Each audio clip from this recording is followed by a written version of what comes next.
From the John Jacobs Track and Field in Norman, Oklahoma, on the campus of the University of Oklahoma, Prime Network presents the Big 8 Track and Field Championships for 1992. Hello, everyone. I'm Bill Land, along with J. Fred Duckett, and glad to have you with us for the Big 8 Track and Field Championships, men and women championships to be decided here today. And you hear the name Nebraska if you're talking about men or women. Let's start off, first of all, with the women, and Nebraska dominates in the sport. They've won 12 consecutive conference championships, and in the coaches' poll before the meet, they were a unanimous selection as their own coach was not allowed to vote for them. So Nebraska should run away, literally, with the conference championship again. Some great individual performers here today, and here in Norman, of course, the Oklahoma fans are excited about Monique Ecker. The little distance runner is an outstanding star. She took second in the 3,000 meters yesterday, but is favored to win the 5,000, her event, later this afternoon. She was the indoor champion in this event and is an NCAA All-American at 5,000 meters. And as you might imagine, Nebraska is loaded with great athletes. One of the tops, Chris Hall, their fine heptathlete. Chris has just concluded 2 days of the heptathlon, 7 events in which she was a winner over 5,600 points, qualifying her automatically for the NCAA championships in Austin, Texas next month, and she'll be entered in several other events in the afternoon. We expect to see her placing well in the long jump. On the men's side, the Cornhuskers, the team to beat again, but the defending champions, the Iowa State Cyclones. Iowa State has strength. They've got speed and they've got distance running. Iowa State is a very strong possibility to upset the Nebraska-favored team. Iowa State led by a tough name to say and a tough name to catch in whatever the competition, that's Obino Regbu. The Nigerian is a heck of a sprinter. He's already won the long jump yesterday. He's a big favorite in the 100 meters later today, and I think the only way he'll lose it is if he falls down. And puts it in perspective, I think. For Oklahoma fans, Jason Rouser, an outstanding sprinter. Jason Rouser probably will be the outstanding performer in the track meet. He's the indoor 200 and 400 meter champion. He's an NCAA All-American in the 400, and right now he has the 4th best time in the entire country in the 400 meters at 44.82 seconds, a time he achieved right here on the John Jacobs track earlier in the season. Just a moment, we'll move upstairs to our broadcast position, keeping you posted with what's happening down here, though. Prime Network's Brian Nooner. Thank you, Jay Fred. Bill, I'll be working the infield here today, and we'll talk to some of the athletes as they cross the finish line and get a little insight into these races. I'll also be playing Weather Watcher because, as you know, yesterday we worked through some steady sprinkles, and as you can see slightly, there's a drizzle coming down. We'll keep an eye on the skies, so to speak, and tell you how this rain is going to affect the track today. It's a great track, a great all-weather track that will hold a lot of rain, and barring a downpour, it shouldn't affect the races that much, but nonetheless, I will keep you posted.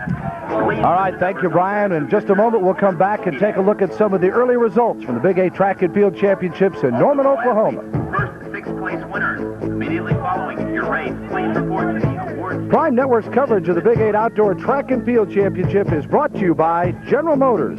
GM, putting quality on the road.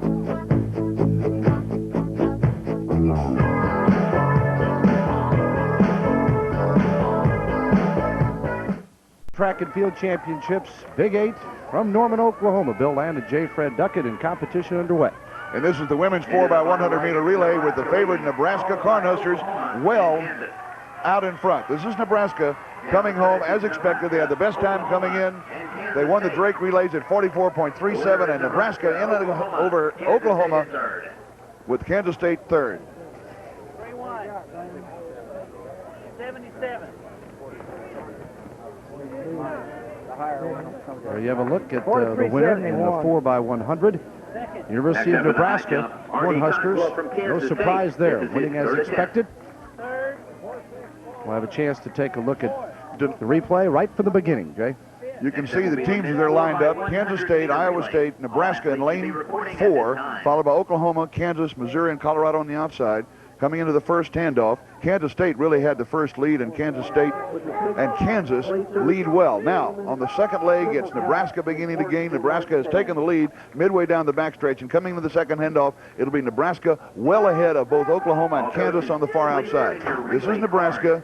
It's now merely a case of handing off to Denise Lucas on the anchor to bring it home. Once again, all coaches, please turn in your relay cards for... Very smooth handoffs across the board for Nebraska. Very quickly, just reach back, grab the stick, and take off. Here comes Oklahoma gaining well on the outside into second place. Kansas State on the inside. They were the top 3 teams coming into the meet with the best 3 times in the conference. Nebraska at the time under 44, an excellent time and well inside of the national qualifying mark for the NCAA meet. There's Nebraska, the winner in the 4x100 meter relay. Let's go down now to Brian Nooner. All right, thanks a lot. And we are with the winner, the anchor person on this winning relay team, Denise Lucas. Pretty much a mistake-free relay, and that helped with the victory, didn't it? We were very happy with our. What did you see the time? I don't know. Haven't seen the time. Do we have the official time? You got a time up there, guys? Under 44, looked like 44.8, 44.9. 44.8, 44.9. How you pleased with that? That's pretty good. Yeah, that's good. We wanted to better our time for the nationals, but I'm happy with that. All right. Congratulations. And take a look at the women's 4x100 meter relay, and the winner, Nebraska, the official time, 43.83 seconds, Travis, Stewart, Porter, and Lucas. And Denise Lucas brings them home at what I think is going to be the #1 collegiate time in the nation this year. They're going to go into the NCAA meet very probably as the favorite, or at least co-favorite with LSU. Oklahoma, K-State, Kansas, Iowa State, and Colorado next in order. Next up, we'll be back with a look at the men's 100 meter relay. 1992 Big 8 men's and women's outdoor track and field championships. Bill Land, J. Fred Duckett with you. Brian Nooner on the field, and setting up now for the men's 4x100 meter relay. We're coming in with the two teams that are going to certainly have something to do with the NCAA in Nebraska and Oklahoma, along with Iowa State.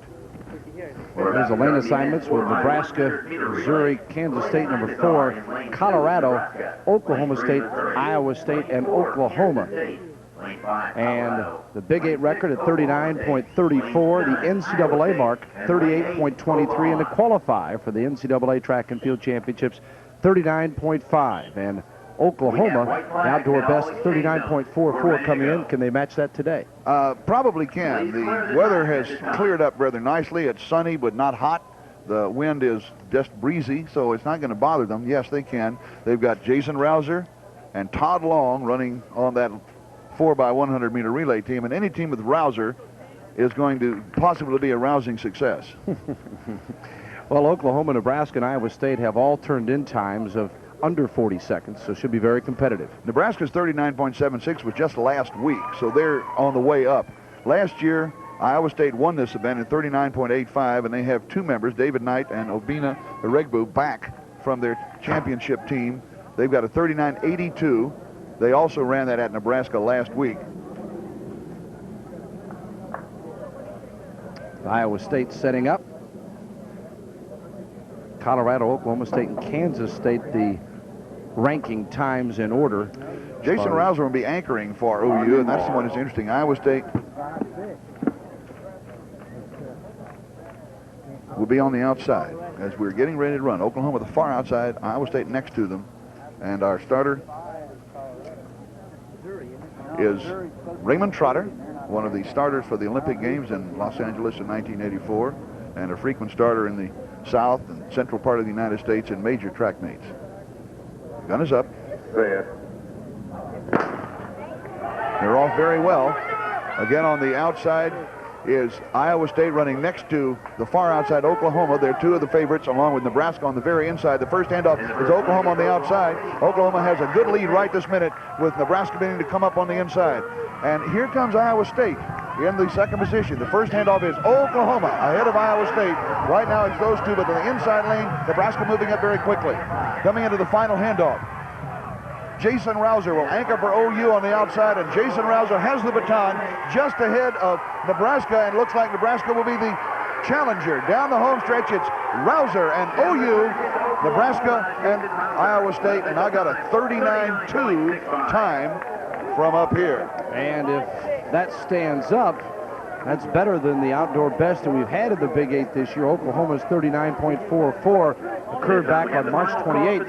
And Rouser shows you why he's the anchor, doesn't he, J. Fred? Right, he's a competitor. He is a competitor. They didn't have the best handoff right there from Aaron Brown to Rouser. They perhaps lost a little of the lead about 90 meters out. Then Rouser put it in gear. Coming into the final handoff. On the inside is Nebraska very strongly.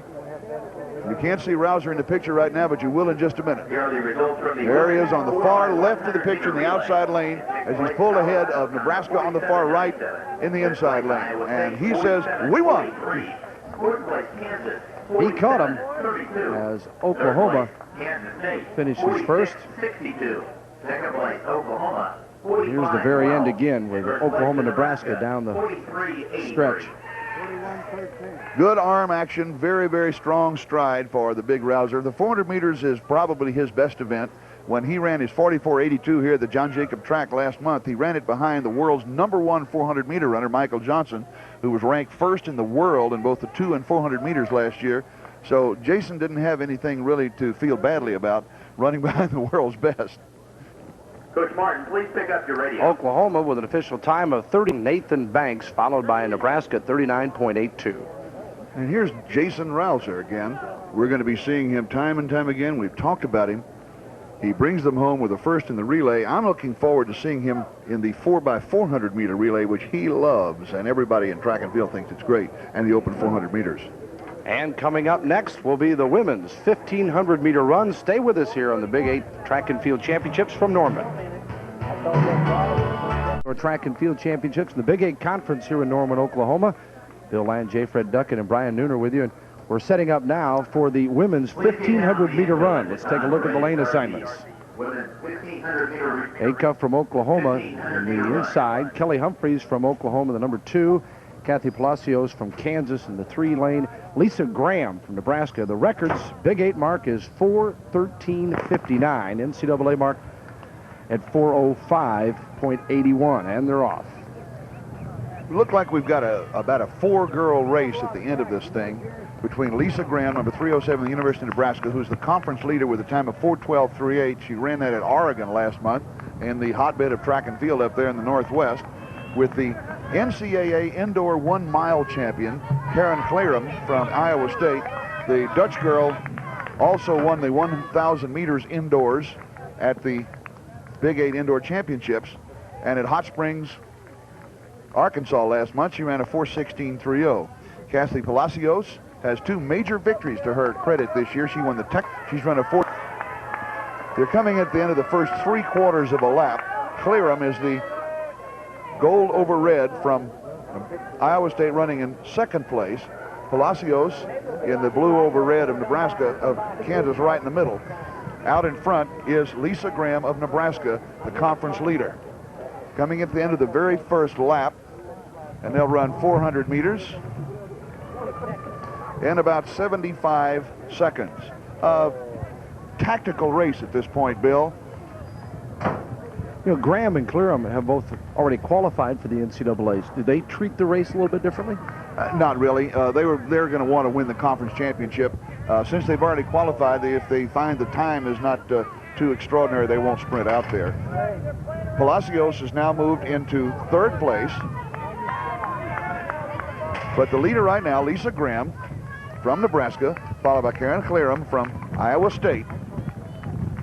And then on the inside is Palacios from Kansas. Oklahoma moving up, and on the outside, another one of the Nebraska women. Right in the center is Heather Roberts, the freshman at the University of Colorado. They'll have 2 laps to run when they cross the finish line. Graham continues to lead. On the outside is Kelly Humphreys, another freshman from the University of Oklahoma. She's outside of Palacios. Graham has led from the gun. Clarum, who was on the outer part of the group, moved quickly into 2nd place, and now she's back to 3rd as they finish 3 laps. Okay, so they finished 2 laps in about 2 minutes, 30 seconds. Graham, Humphreys, Clarum, Palacios, the top 4 right now. Any surprises so far in your mind? Not really. Number 325 beginning to move up is Teresa Stelling. She was number 4 coming in, so the top 4 conference 1,500 meter runners coming into the meet are all right up there right now in the lead. Graham had the best time, 4:12.38. She won the 800 meters at both Drake and at the meet in Oregon, which proves she's got quick leg speed.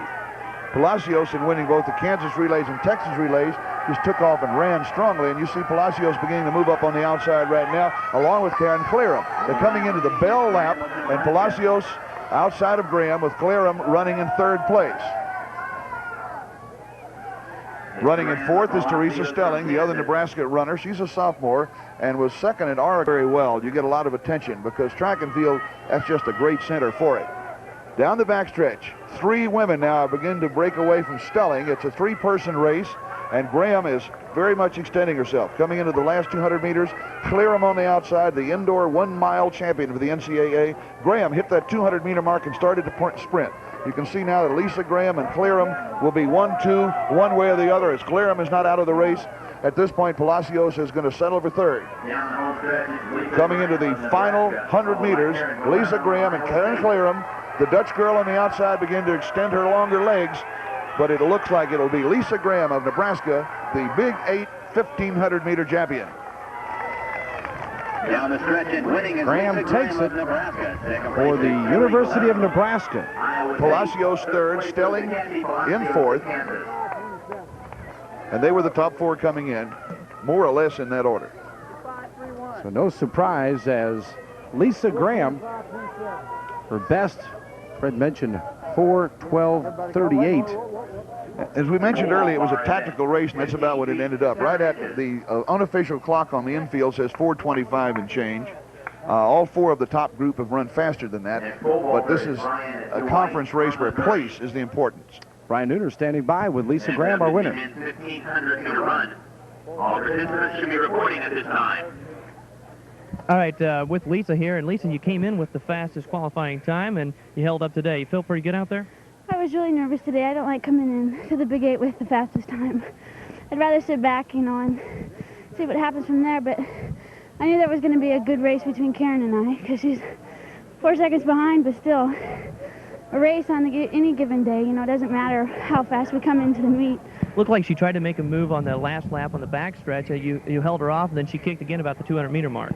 She's got a lot of speed, and I knew that when I came into the race, so I think we slowed down the pace a little bit, and I think it was just going to be whoever had enough at the end was going to get it. And you brought it home. Congratulations. All right.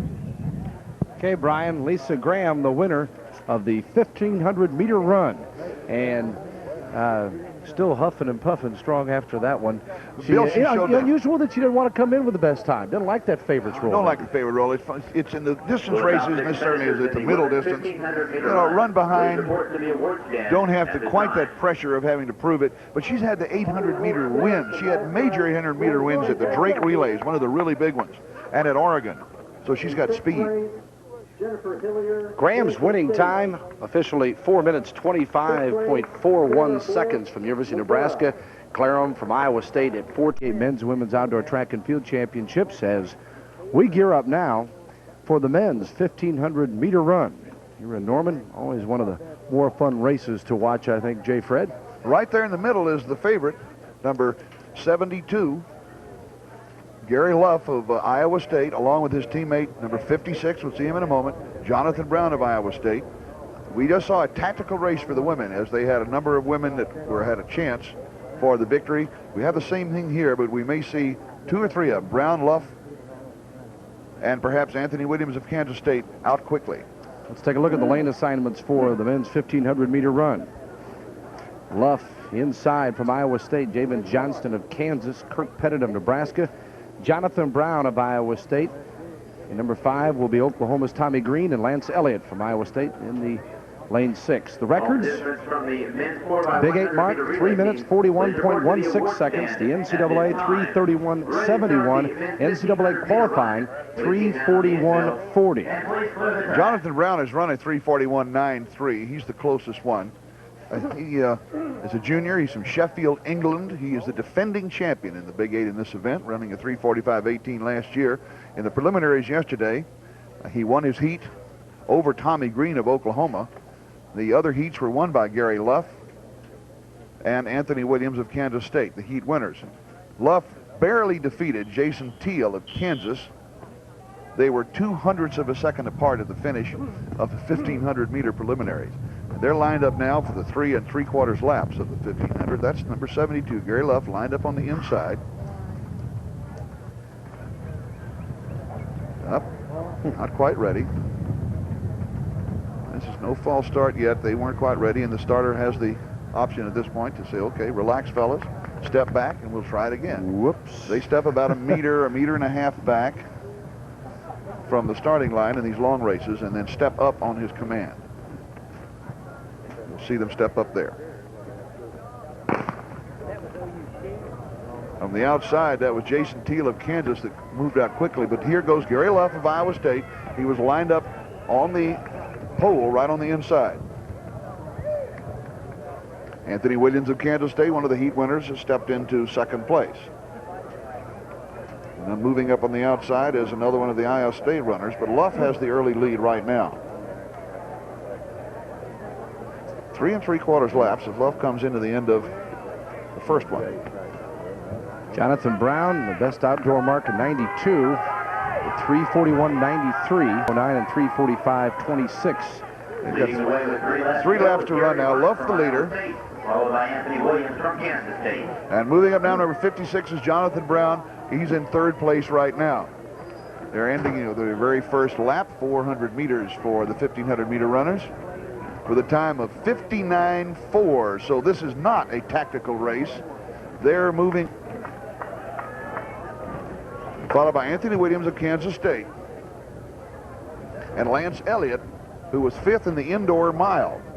Now, if it comes down to endurance, you look for Jonathan Brown to be out there. He's the NCAA indoor 5,000-meter champion in Indianapolis in March, and he's got a great deal of strength. Luff still leads, Brown in second.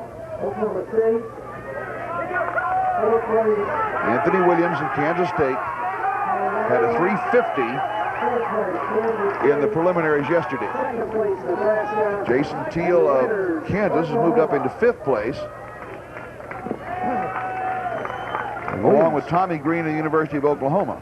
Tommy ran it earlier in the year, finishing 800 meters. They ran about a 60 flat second lap. You mentioned Williams as he sits third there. He had the best of the qualifying times yesterday in the prelims, and that was his best mark for the outdoor 92. Right, that proves that he was trying to get into there. They had 3 laps in the preliminaries, qualifying the first 2 in each heat, and then on time basis. Brown has now taken the lead over Luff. This is Jonathan Brown. Right now it's a 1-2-4 race for Iowa State, with 1 Kansas State runner and Oklahoma. They're coming into the bell lap. This is an excellent time right now. Brown with the bell lap at 2:45. Anthony Williams has moved into second place, followed by Luff and Lance Elliott, finishing 3/4. Williams on the outside of Brown as they ran a 3-minute flat. 3-minute flat, 1,200 meters. Anthony Williams has taken the lead ahead of Jonathan Brown. Right now it'll go down to that sprint as there are 200 meters to run. It's 2 men to the finish. Followed by Jonathan Brown. Luff is back into 3rd place. But right now it's Williams and Brown, a 2-man race coming into the home stretch. Can Williams hold off the stronger Brown? It's close. They're side by side. 80 meters to go. Brown has a half a stride lead. Jonathan Brown from England and Iowa State. On the inside is Anthony Williams. It'll be Jonathan Brown following up his championship last year, a 2-time Big 8 champion in about 3:43 unofficially from up here. So Brown defends his championship and keeps Williams at bay coming down the stretch there for Iowa State. Jonathan Brown. And Iowa State got a whole lot of points in that race. Take a look at the first pass here. You can see Luff is leading Brown at this point halfway through the race, and Brown just eases out and passes into the lead. But Williams is running a smart race. He's going to stay with the guy that's probably the pre-meet favorite, the defending champion, in Jonathan Brown. With 200 meters to run down the backstretch, Third place to Kathy Palacios of Kansas. Brown has taken a little bit of a lead, and you can see Russell moving up on the Williams moving up on the outside, takes a lead, but holding outside. Second place to Karen Gorham of Iowa. And it seems that Williams really laboring at that time, too. Brown looks much more relaxed, I agree with you. Williams has managed to get the inside, but Brown comes off the curve very comfortably. Remember, he's got to run the 5,000 meters later today. Good arm action. He's pumping hard, and you can see the head action from Williams. He's tiring quite obviously at this point. Smooth runner, Jonathan Brown. Jonathan Brown, the winner of the men's 1,500-meter run. This time we have the final call for the women's. Brown's time, 3 minutes, 44.16 seconds. Williams gave him a heck of a run, though, Jay Fred. I'll say he did. That was a great race down the backstretch and around the curve before Jonathan Brown pulled away. Luff at 3:46.71. Elliott, Banks, and Green complete the top 6 in the men's 1,500-meter run. We'll be back in just a moment. Next up, women's 100-meter hurdles.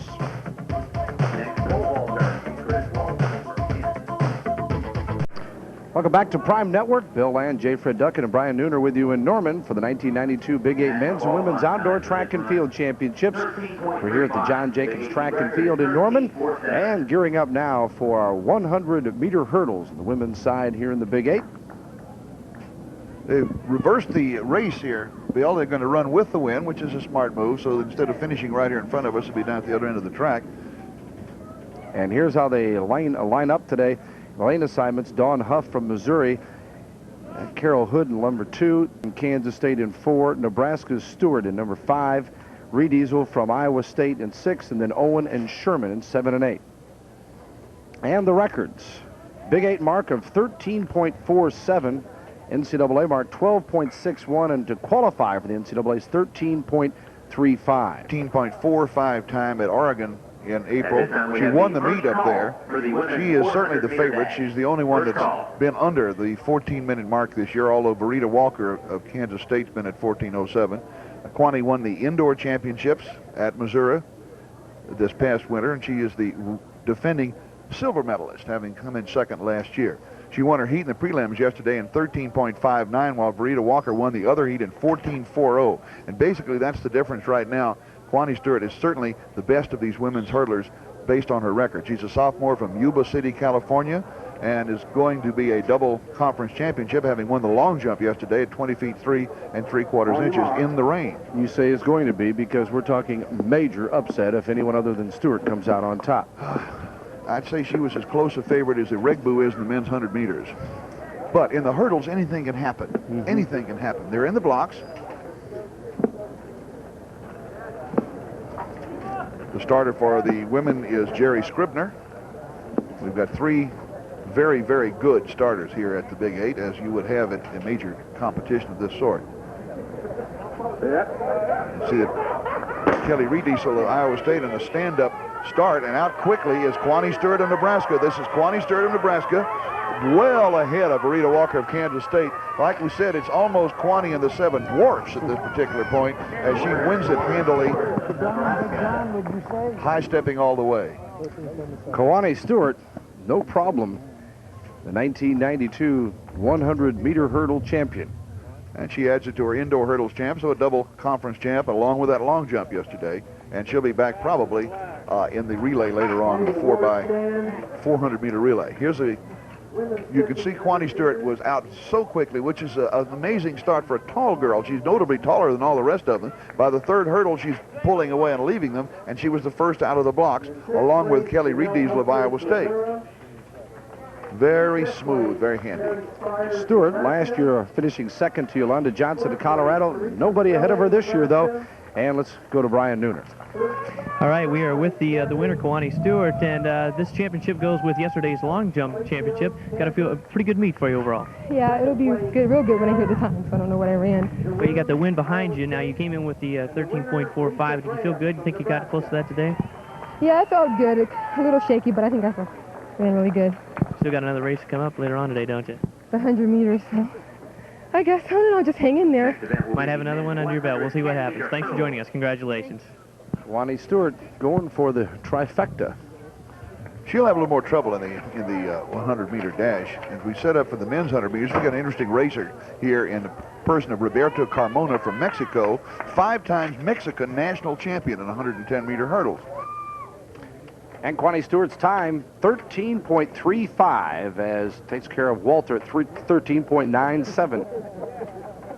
Malone, Hood, and Owen, along with Huff, complete the top 6. Double victory for Kwani Stewart in this year's conference championships.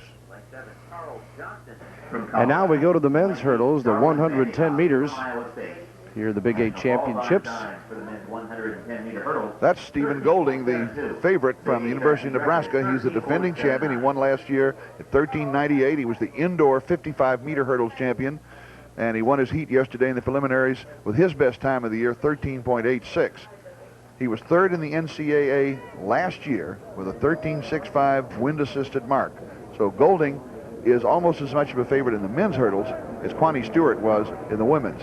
Golding's going to be pretty well challenged by Maurice Mitchell of Colorado and Roberto Carmona of Colorado.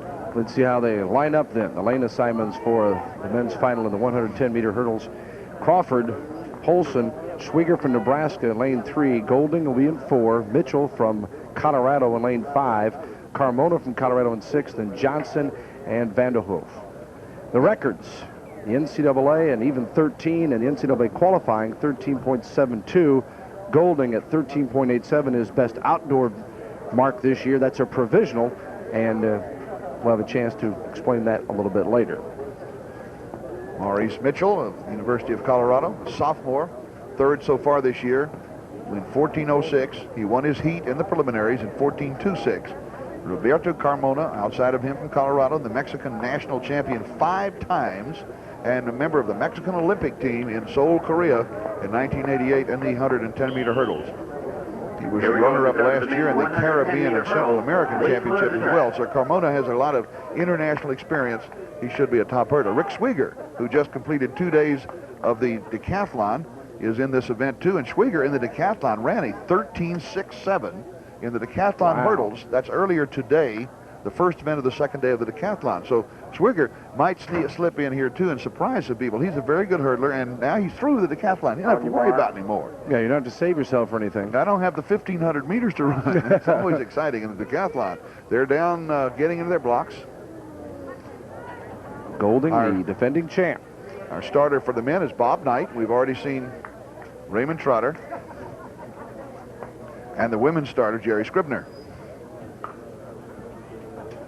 Right there in the center is Golding in the white over red of Nebraska.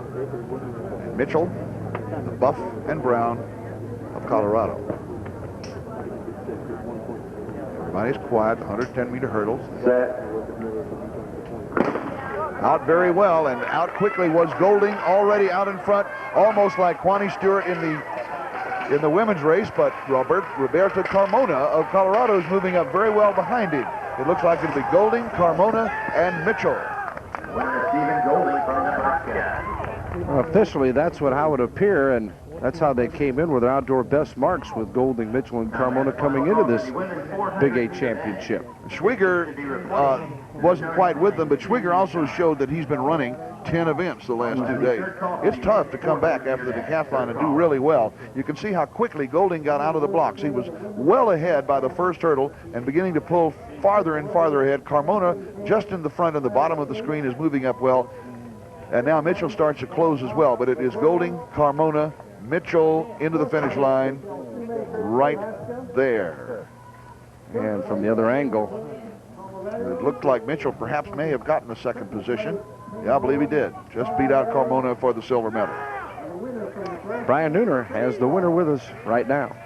That's right, we have Stephen Golding with us. And Stephen, this race pretty much won at the start. You came out really quick, didn't you? Yeah, that's my advantage in the races. I try to use it to my advantage because, my technique isn't that great. So I have to use what I got. Well, what you had was enough today. Congratulations on the win. Thank you very much. All right. Stephen Golding, the winner of the 110-meter high hurdles.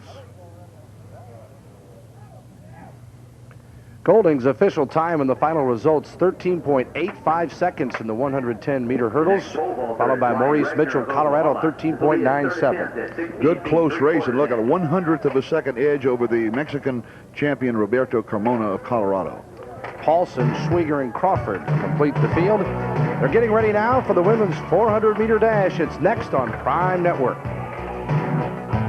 Bill Land, J. Fred Duckett, as well as Brian Nooner with you today as we get ready for some more women's action, and this time it'll be the 400-meter run. Dash should be tagged, and here's the lane assignments. Irving from Oklahoma in lane 1. Ards from Colorado, lane 2. Nicole Hodges from Missouri, lane 3. Morganfield from Oklahoma in lane 4. Chanel Porter from Nebraska in lane 5. And then Hancock, Reynolds, and Ross. Reynolds and Ross also from Oklahoma in 7 and 8.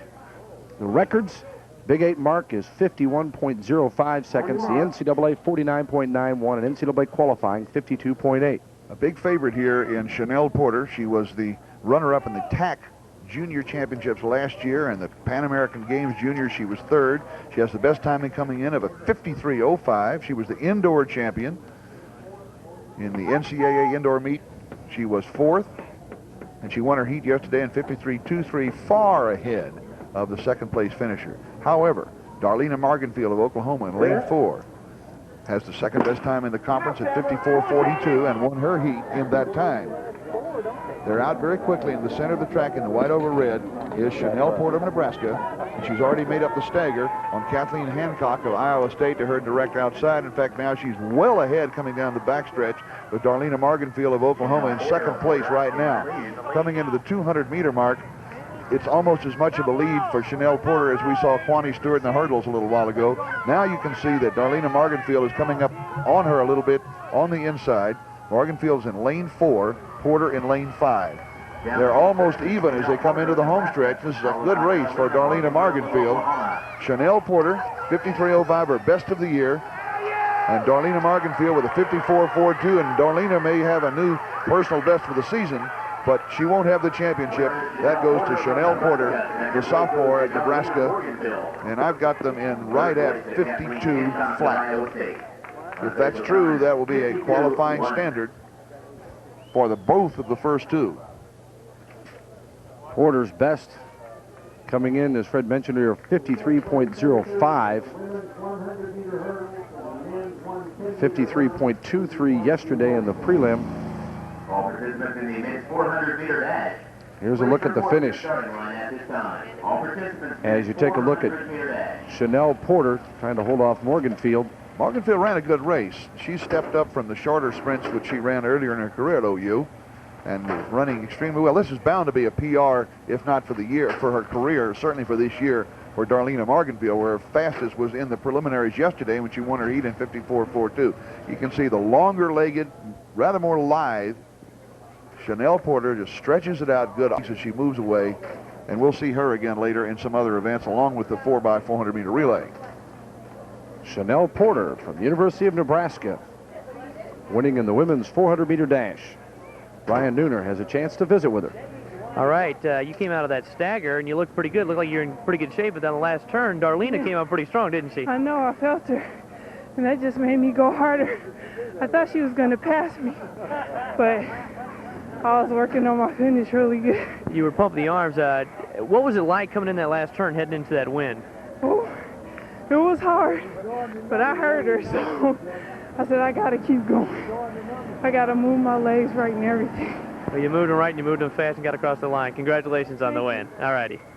Thanks, Brian. She is sounding like she struggled. She didn't look like she struggled, though, Jay Fred. Very easily, but she may have run a personal best as well, and that means she's running a little harder than she ever has before. We'll find out fairly shortly with the official time here at John Jacob Track.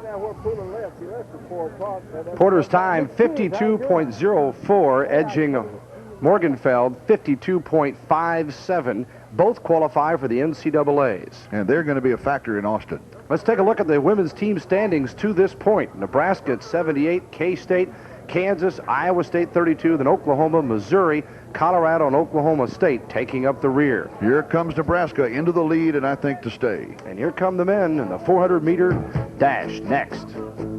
Big 8 men's and women's outdoor track and field championships as we get set now for the Mecca with you. We're going to see one of the outstanding performers in the competition, and Jason Rouser of Oklahoma in lane number 4, an indoor and outdoor NCAA All-American. There's Rouser in 4, Alan Brown from Oklahoma in 1, Nebraska's Ken Waller in 2, Dave Knight of Iowa State in 3, then Rouser, Atwater, Marcy, Cole, and Trainer. The records. Big 8 mark 45.19. That is held by Jason Rouser. We'll see if he can best that. The NCAA is 43.86, and the qualifying for the NCAAs is 45.80 seconds. We've already got two of the athletes that have done that in Rouser and Atwater. We talked about Rouser before they meet. He has a 44.82 run right here at the John Jacob track last month. He's the number 2 collegiate in the nation and the number 4 400-meter runner. He won his heat in 45.95, barely beating Dave Knight of Iowa, who's running just to his inside. And Dave Knight has the 3rd best time in the conference in 46.10. Frankie Atwater with the 45.66 at Nebraska last week has already qualified, and they're off very strongly. You will see Rouser in the center in the red uniform, the dark, deep red of Oklahoma, and Staggers is staying pretty well through the first 100 meters. On the backstretch, Frankie Atwater beginning to move out very well down the backstretch, and Atwater has the lead about 150 meters into the race. Rouser has not yet begun to put on his spurt, as at the 200-meter mark, it is Atwater leading, and here comes Rouser beginning to move on the inside, but he's right now well behind Frankie Atwater. Coming into the home stretch, wait for a moment to see if Rouser puts on his sprint, which he frequently does, as Atwater has the lead coming home, and here comes Rouser on the inside. The point now is, did Rouser wait too long? I would say perhaps not, as Jason Rouser slides by Frankie Atwater in an excellent, and I got them in right at 45.1. Rouser, he kept wondering when would he kick in. He finally did, and it's like he knew exactly that it was 400 meters. It's not 398, it's 400 meters, and Rouser very businesslike. He's got to come back in the 200 meters later on, so I'm sure that he was going to thinking a little bit down the backstretch of don't kill yourself. You can see here as they come into the final 100 meters that Atwater has got a good 2-meter lead, which is a lot in the 400 meters. At about the 50 meters or perhaps 40 meters from the finish line, Rouser pulls even and then just slips ahead to win in a little over 45 seconds flat. Here it is from the finish line. Rouser on the inside. You can see right at 30 meters out, he pulls even and then pulls away. And down to Brian Nooner to visit with James Rouser. We are with Jason Rouser, and Jason, Frankie Atwater, gave you a run for your money this time, didn't he? Oh, yeah, he did. I wasn't expecting him to go out as hard as he did. I wanted to sit back and relax and not go out as hard as I did yesterday. So I have a little bit more of a kick. He surprised me a little bit, but I was determined to win. Do you feel good about the way you were running? Like you said, you laid back a little bit. Are you pleased with that style? Or? Oh, yes, I am. I had a little bit more kick at the end. As far as like yesterday, where I went out at the first 200 meters at 21:20, and I didn't have much left the last 50. This time around, I went out a little bit more relaxed, not quite as fast, and had a strong kick coming home. All right, Jason has told me he will have 4 wins before the day is over. He has 2, and we'll see what happens. 2 more races to go. Thanks a lot. I like it. Mr. Confidence, Jason Rouser, who mentioned not only won last year, but won with a Big 8 meet best of 45.19 last year. Didn't appear to get that this time around, but still got more to go, and we'll see more of Jason Rouser. He'll be pretty close to it. We'll see when we get our official times on the fully automatic timing.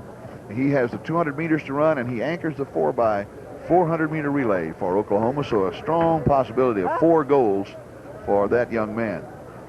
You can see out across the infield here, the men's discus throwers are warming up right now. The high jumpers, the girls' high jumpers, the women's high jumpers are jumping at 5'6". The pole vault bar on the far side of the field is up to 16 feet, 7 inches. Much activity here at the John Jacobs track. The hurdles have been cleared. Everything is ready now as we're getting ready for the fastest runners in the meet, the 100 meters. Great finish for Jason Rouser at 45.35, the official results. Frankie Atwater, 45.44. Then Dave Knight of Iowa State, Marcy Cole, and then Alan Brown of Oklahoma at 47.94. Frankie Atwater gave Jason Rouser all he could handle today, and it should be interesting to see those two come back as they both anchor their team's 4x400-meter relays. Key figures here in the Big 8 Track and Field Championships. Now to the team results so far. The men's, Nebraska 64, Iowa State at 51. The defending champions have some room to cover. Then Colorado, Kansas State, Oklahoma with 19, Kansas, Missouri and Oklahoma State tied with 6 each. Iowa State is certainly not out of it, and they've got a lot of potential points coming up in the 5,000 meters. Sprinters are next. Women's 100-meter dash on. Welcome back to the John Jacobs Track and Field in Norman. Big 8 Conference 1992 Men's and Women's Outdoor Championships. As we get ready here for the sprinters and the 100-meter dash on the women's side. Because senior at the University of Nebraska, she's got the best time coming in of 11.46. And here are the lane assignments, as we're not going to run in lane 1. They had no preliminaries in the 100-meter dash for the women, surprisingly. Lucas in lane 5. Kwani Stewart, seen her already, winning, and she's in lane 2 for Nebraska. Davis of Oklahoma in lane 3. Travis, then Lucas, Schaefer of Kansas, Brooks of Kansas, and Jamie Gray of Oklahoma in lane 8. The records, Big 8 mark 11.25. The NCAA is 10.78. And the NCAA qualifying 11.43. Denise Lucas has been only 0.03 of a second away from that qualifying standard, the automatic mark of 11.43. She won at Oregon last month in that mark. Kathy Travis, who was the indoor sprint champion at 55 meters, running next to her from Nebraska, was a semifinalist in the indoor championship for the NCAA, and the gun is up. Jamie Gray won both sprints last week at Arkansas, so she's obviously ready for the University of Arkansas in lane 8. No preliminaries in this race, surprising for only 7 finalists in the 100 meters. Kwani Stewart, a runaway winner. She's on the inside, runaway winner in the hurdles. She got a great start in the hurdles, and that had a lot to do with her running an excellent time. And to put all these times in perspective, the world record, 10.49 by Florence Griffith Joyner, set back in the 88 games. We won't see out very quickly was Kathy Travis of Nebraska in lane number 4. Kathy Travis has a lead right now with Kwani Stewart on the inside, and Kwani Stewart moves into the lead. It looks like Kwani Stewart may be a double champ. Really got out of the blocks quite poorly. The winner is Kwani Stewart of Nebraska. Kwani Stewart of Nebraska, the winner, and let's see the reaction. Well, it's going to be close. Kathy Travis got out of the blocks very well, and Denise Lucas was closing at the end, but she had a very poor start for her, for an excellent sprinter. Kathy Travis, the freshman, here coming down. That's Lucas on the left, Stewart on the left, and Stewart on the inside with a very tight finish. That's going to be close. That's why they have photo finishes. That Travis looks like she'll probably finish 3rd, but you'll need to look at the picture. So the University of Nebraska. A lot of points for the women in Nebraska, and as we said before the competition opened up, they were the odds-on favorite to win. It's obvious that they're far ahead at this point, because every time we talk about one of the women in exemplary points, it's a Nebraska. Well, that's why they're all smiling, because one way or the other, Nebraska wins. And now let's go down to Brian Noonan. All right, guys, you tell me. I've got 2 runners here. We have, who do you think won? You got Denise. And you're going to go with? I'll go with Denise. All right. Well, it's too close to say, but it looks like Denise might have the edge. But quite a race, and I think you were the surprise here. I don't know. I was just running. Well, Nebraska gets 1, 2, 3 regardless, and everything's shaping up on the team side for you. You pleased with that? Very pleased, very pleased. All right, well, I have a 1-2 finisher here, and we'll say Denise gets the win right now. That's how you cover yourself. Grab them both. Well done, Brian. I agree with you. I think that she perhaps pulled it in about the last 5 centimeters she pulled ahead. Official results, Stewart is the winner, 11.45. Lucas, 11.46. Nebraska sweeps 1, 2, 3. That's the first real upset of the meet, too, and Kwani Stewart is a triple conference champion. A great race in the women's 100-meter dash.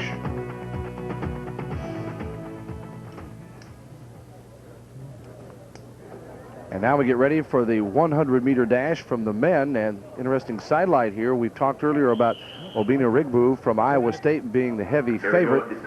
And Brian Noonan has information that he may not be challenged as much as we thought. Well, I'll tell you what, Thomas Randolph of Kansas is not here, and neither is Yemi Aladefa from Missouri. Both are very strong runners, but they're not here competing in this field. So Regbu could have a pretty good shot at winning this going away.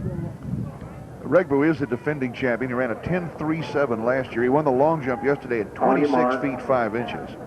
And there's the lane assignments with Regbu setting up in 5. Askins, Banks, Long, Dixon from Nebraska at 4. Then Regbu, Grant, Golding from Nebraska lane 7, and Julian Hubbard from Kansas State. The records, Big 8, 10.20. NCAA 9.91. To qualify for the NCAA's 10.22. Travis Grant has the best time coming in of 10.36. He ran that at the University of Arkansas early in April. He was second to Corey Dixon in their heat of the preliminaries in a 10.49 and 10.50, 100ths of a second apart. Aregbu winning the other heat. Aregbu is out extremely well. Aregbu is out in front.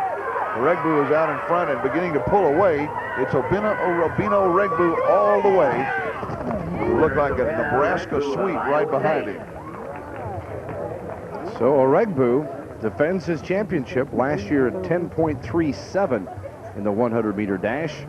Probably close to that same time now.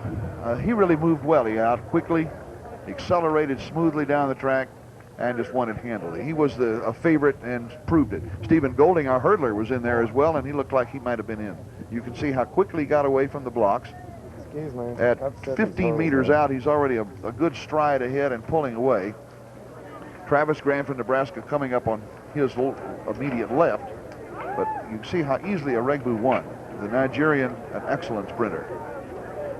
And Brian Nooner is standing by with him right now.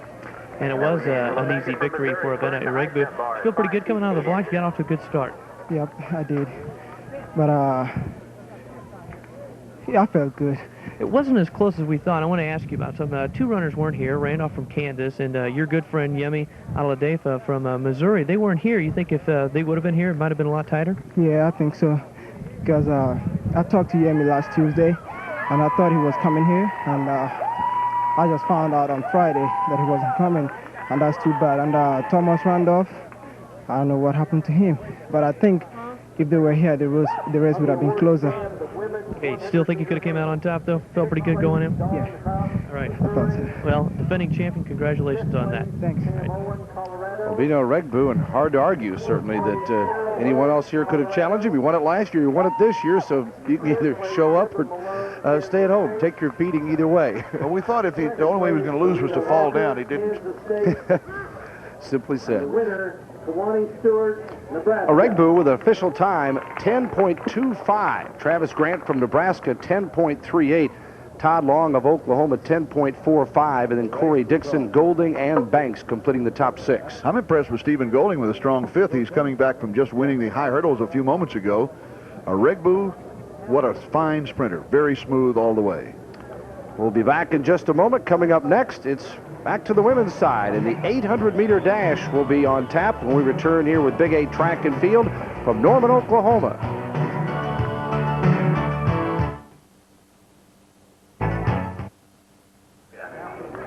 Lane 7, Margaret Dwyer. Welcome back. You're watching Prime Network and Big 8 Conference Track, the men's and women's outdoor track and field championships for 1992, as we are in Norman, Oklahoma, and gearing up now for the 800-meter run on the women's side.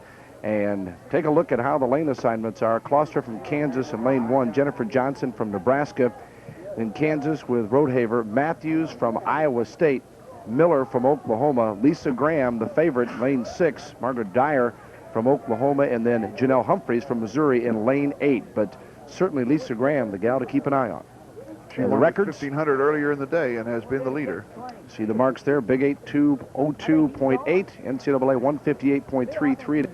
Lisa Graham in lane number 6 was the 1500-meter champion. She got the best time coming in of 206.24. She ran it up at Oregon last month. She won this meet in the Drake Relays event, the Drake Relays. She won her heat yesterday and was the silver medalist last year. Christy Kloster, the freshman at Kansas on the inside, was two-time Kansas State High School cross-country champion, so she's got some strength, and won 5 state championships in her days at Bishop Miege High School in Kansas. 3 state championships in the 400, 1 in the 200, 1 in the 800, and has the Kansas Relays record at 400 meters for high schoolers. The gun is up. Mr. Scribner, the women's starter. And one of the women moved a little bit. It was Christy Matthews. That's not a false start. She just wasn't settled.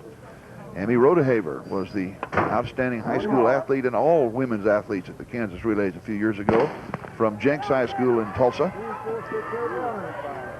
They'll run in their lanes at the beginning of the backstretch. But Linnell Miller of Oklahoma, who is the indoor champion in the Big 8 at this event, has moved out very quickly in the white over the dark red. At the backstretch, they break for the inside, and the freshman, Christy Kloster from Kansas on the inside, is there just ahead and inside of Linnell Miller on the outside. Linnell Miller perhaps a step or two lead going down the backstretch. with Graham on the outside. Graham, a second playing 3. She comes in with a hard 1,500 meters, more or less. You remember in the 1,500 they were tactically running, and the time was not super, but she had to come home very hard to win it.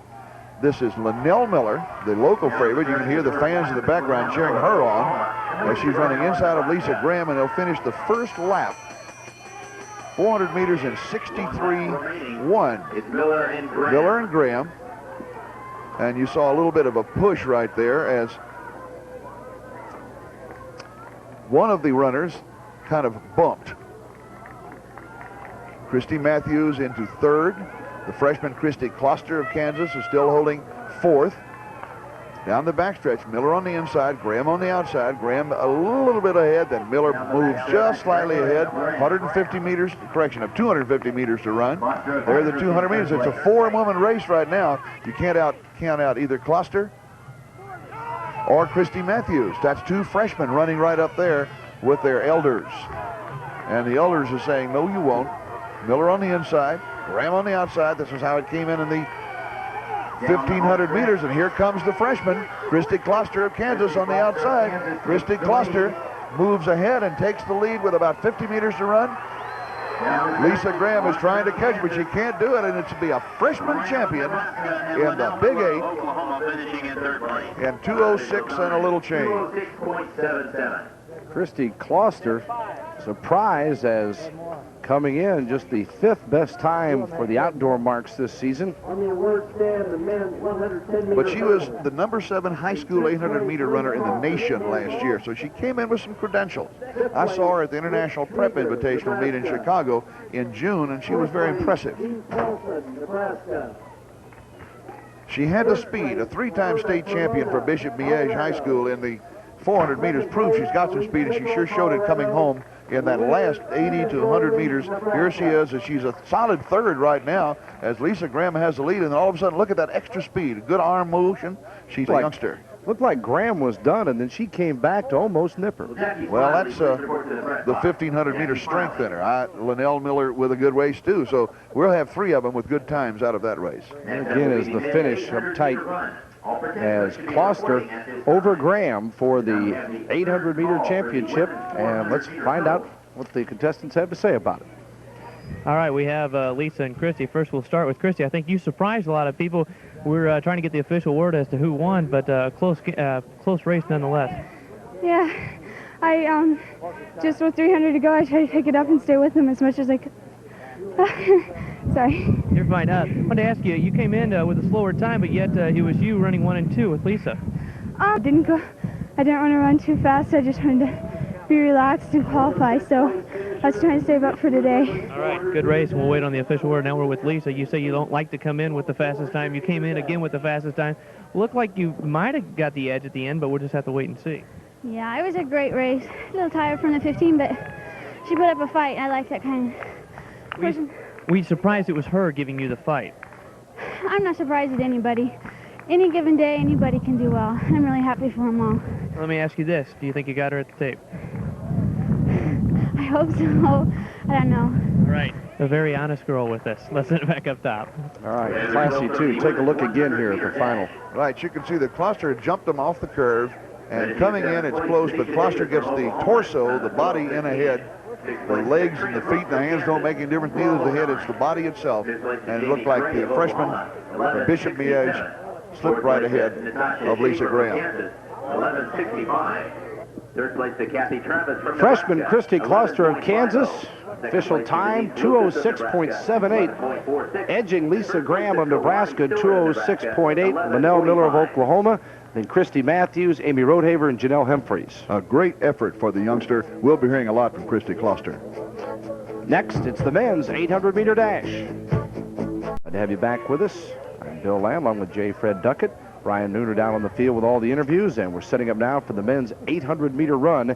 Here are the lane assignments as Will Mess from Missouri in lane 1, followed by Randy Helling of Kansas State in lane 2. Then Anthony Williams of Kansas State, Todd McCumber from Oklahoma in lane 4, Davis of Kansas State, Wright from K-State, and then Carney of Iowa State, and to finish up Joseph Tanui Kip Tanui. All right. The Kenyan weeks ago at Hot Springs, he ran a 1:47.58. You can see from my records, he's on the 800s over the qualifying standard. But an NCAA record is a good one. In the center is Todd Maycumber from Oklahoma. Kip Tanui is on the outside. Guns up. And down again. Kip Tanui was the outdoor champion in the Big 8 last year, running 149.18. With his time of 147.58 at Hot Springs, Arkansas, he stands number 6 in the United States so far this year among all 800-meter runners and is the #1 collegian. So he would be perhaps a favorite going into the NCAA championships in Austin with that time. Gun is up again. On your mark. Number 2 among the runners is Randy Helling of Kansas State in lane number 2, but he's only running 150.85. And you can see Kip Tanui on the outside has stepped out very quickly, and they'll be ready to break down as they hit the break point. Some little cones on the track. You can see them as they run through them. Kip Tanui is on the outside of Marlo Davis of Kansas State. Kip Tanui and Helling both ran 150.92 in the preliminary yesterday, but that doesn't mean a whole lot. No, all you had to do was to qualify, and your heat winners normally will get out in front. Wilmus won his heat in 151, and the other two with a surprising identical time of 150.92. You don't see that happen very often on fully automatic timing. Kip Tanui has the lead right now.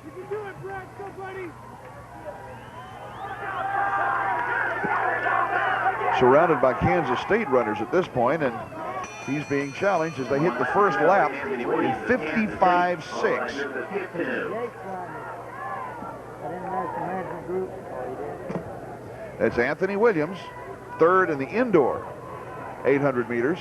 Kip Tanui finishing right behind him, running right behind him. The other Kansas State runners, number 178 is Randy Helling. Number 171 is Marlo Davis. Kip Tanui with 250 meters to run puts it away. He's going to get some challenge, but it won't be enough. Running smoothly.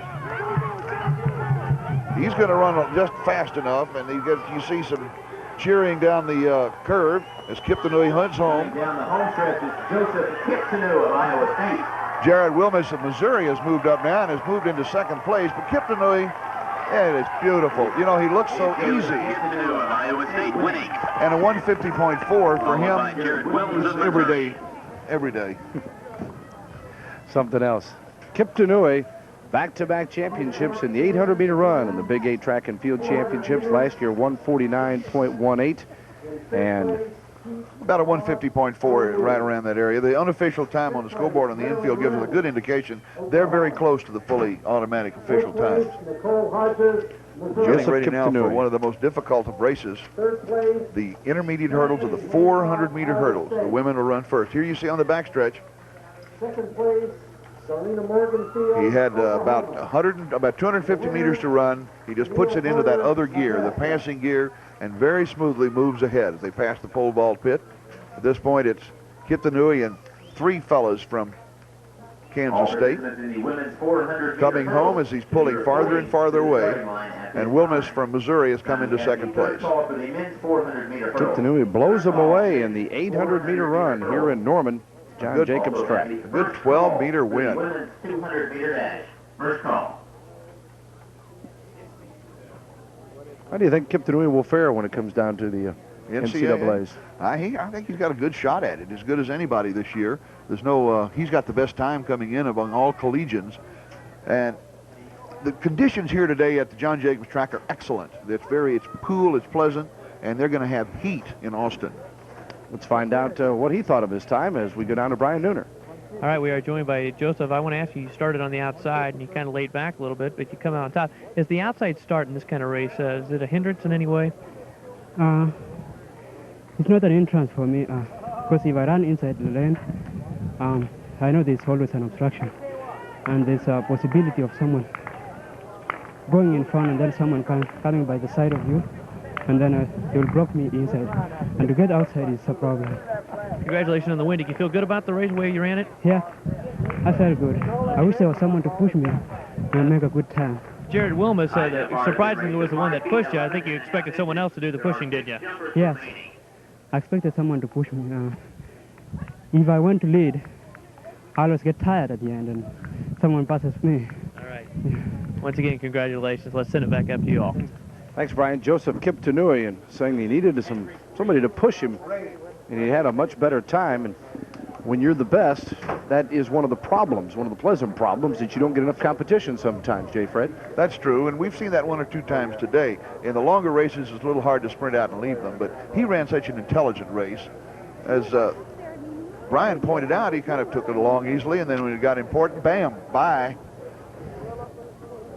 And hello with the final result of the 1992 Men's and Women's Outdoor Track and Field Championships. Glad to have you back with us on Prime Network as we get ready now for one of the most exciting events, at least for me to watch, and that's the 400-meter hurdles, women's competition coming up. We've got some pretty good women in this thing, and right in the middle, you've got Susan Hedrick-Rain and Deborah Malone.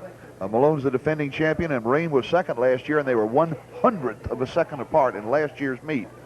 You see LaGuardia in lane 1, Chris Nelson in 2, Tranquil Wilson in Nebraska in 3, Hedrick Rain from Nebraska in 4, then Malone, Reed Diesel from Iowa State, Hammond from Nebraska, lane 7, and Sherman from Missouri in lane 8. And the records, Big 8 mark of 55.75, NCAA qualifying 57.6, and in the middle, the NCAA record 53.47. The gun is up as they're on the track. Deborah Malone in lane number 5 has the top time coming in at 59.32. She was second at the Drake and Kansas relays. Hedrick Rain won at Nebraska a couple of weeks ago and was the second at the Tyson meet in Arkansas. They were the 2 heat winners. And Rain won the conference last year, time of 58.18. Malone was second at 58.19.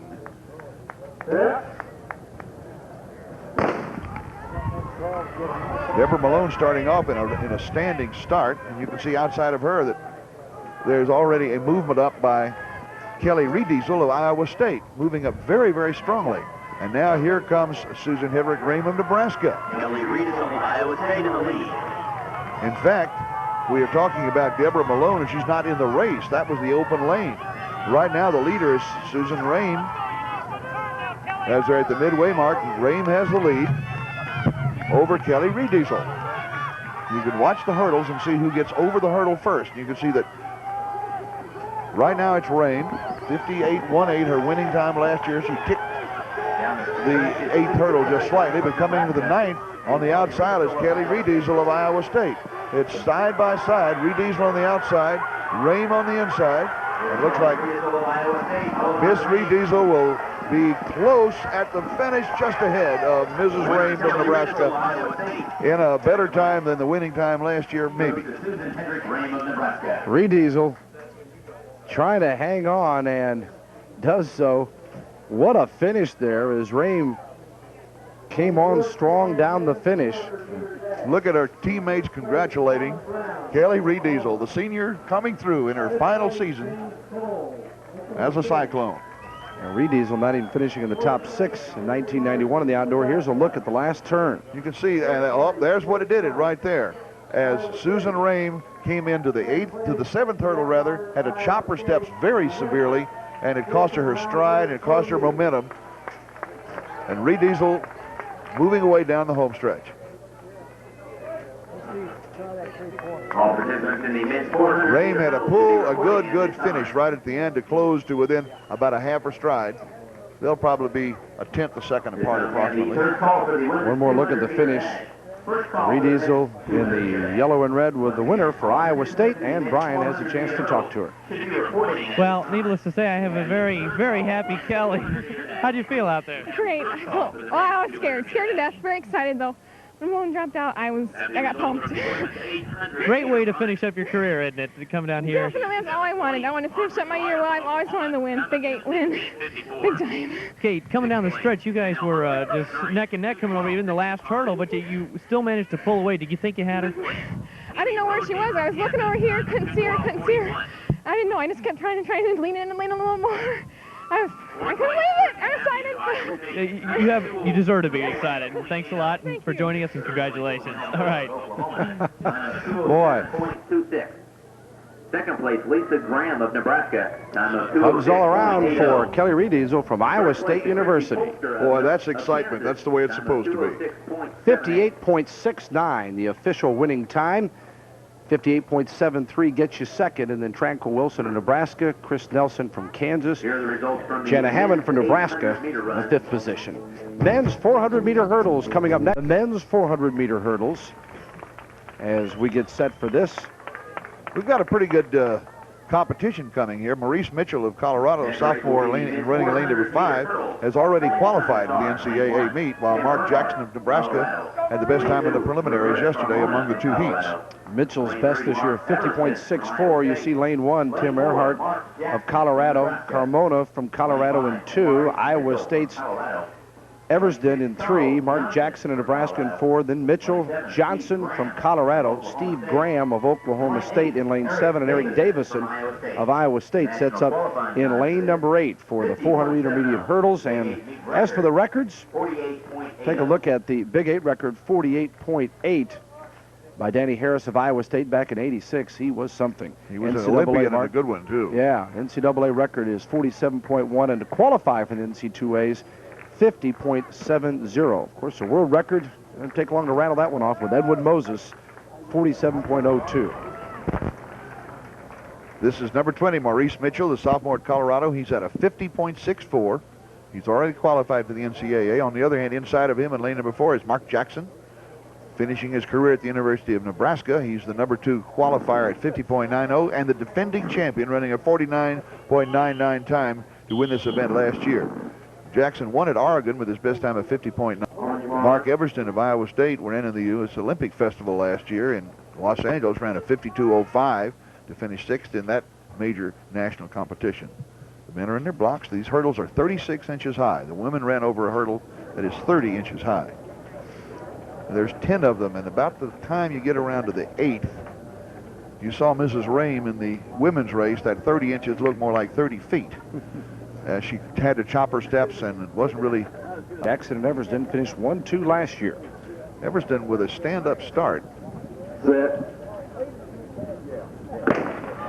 Looks like a wide receiver. A lot of Colorado runners in this race.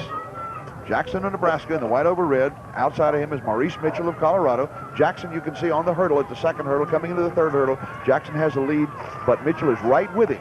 They're about a stride apart coming into hurdle number 4. Jackson, then Mitchell.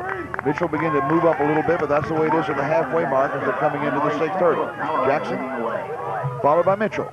It's 2-man race right now. Jackson, stride ahead on Mitchell, and Jackson has the inside coming into the home stretch. That was hurdle number 7 that heard Mrs. Rame. Jackson a half a stride on Mitchell. Jackson extending it a little bit. One more hurdle. 35 meters to the finish line. This is Mark Jackson of Nebraska. And it looks like a good bit better time than the time with which he won last year, 49.99 last year. And the unofficial scoreboard clock says 49.7.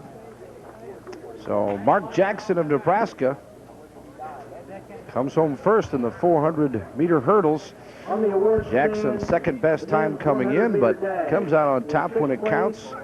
And got to be excited that he's able to clip that 50 mark if that indeed holds up. Oh, yeah, and it probably will. That clock has been fairly close. Whoever's running is doing a good job. You can see as they're coming around the top of the curve with about 150 meters to run that Jackson has held the lead just about this far the entire race. Mitchell never got any closer than a stride to half a stride, or you can put it the other way. Jackson wouldn't let him get any closer than a stride to a half a stride. Then the last sprint home. Next up will be the women's 200-meter dash. Both of them under 50 seconds. Both of them fully automatically qualified for the NCAA meet. Here's another look. Jackson successfully defending his championship and in a better time than what he did a year ago. Coming home very smoothly after he hits that 10th hurdle. This event once won by Nolan Cromwell, the great hurdler and football player at the University of Kansas. Standing by right now. Through the hurdles. That's right. Get him out of my way. Let's go down to Brian Nooner. He's got the winner, Mark Jackson. That's right. I have a Mark Jackson. Mark, I have to ask you all year long, Mo Mitchell of Colorado has a faster time, but you go head-to-head with him here in the Big 8, and you catch him, and you beat him convincingly. Well, yeah, haven't been running the 400-meter hurdles as much this year because I've been concentrating on the 400 as well. And I knew around this time of the year I'd be ready to pop a good race. So, you know, Maurice, he's a good runner, and you have a lot of respect for him. But I had a feeling that I'd be able to run well. Well, you picked a good day to pop one, and you also picked a good day to finish up at least your Big 8 career. Oh, yeah. I was definitely happy with that. I was trying to, you know, repeat as Big 8 champion, and you know, I'm just glad I... Mark Jackson, the winner of the 400 intermediate hurdles. Mark Jackson's time from Nebraska officially 49.61. Maurice Mitchell, Colorado at 50.09. And then Charles Johnson, Steve Graham, Mark Eversden, and Roberto Carbona. A PR for Mark Jackson, better than his winning time last year, and an excellent race. Final results from the men's 400-meter hurdles. The women return. We come back. It's the sprinters again. And Jamie Gray of Oklahoma 4. Travis for Nebraska, lane 5. Porter we mentioned. Then Denise Lucas for Nebraska, and just beaten closely in the 100-meter dash. And Natasha Schaefer from Kansas, lane 8. As for the records, the Big 8 marked 22.45, the NCAA 22.04, and to qualify for the NCAA's 23.28. That Big 8 mark held by Marlene Oddie of Nebraska, set back in '83, one of the all-time great sprinters. She's still sprinting very, very well on an international level. Chanel Porter. 4 years in a row. Chanel Porter has the best time coming in at 23.50. She was 5th last year, but she won her heat yesterday handily. The other heat winner was Kathy Travis, who is the indoor champion for the Big 8 in this event, running a 23.88 indoors at Missouri, freshman, and won her heat yesterday with the best time of 23.78. So the 400-meter champion Chanel Porter's got her work cut out for her right now if she hopes to duplicate her 400-meter championship. From the 91 three members of the medal winners last year, Markea Jones in lane 3 for Kansas State was 4th, and then Porter 5th, and Denise Lucas was 3rd last year. She won at Nebraska earlier this month in a time of 22.9 on a non-automatic timing. So Denise Lucas can't be cut out of this either. We are ready to begin the should be a good race. In the meantime, on the infield, Miss Lebowski of Kansas State just cleared 6'1 3/4 in the high jump. So the women's high jump is getting very strong.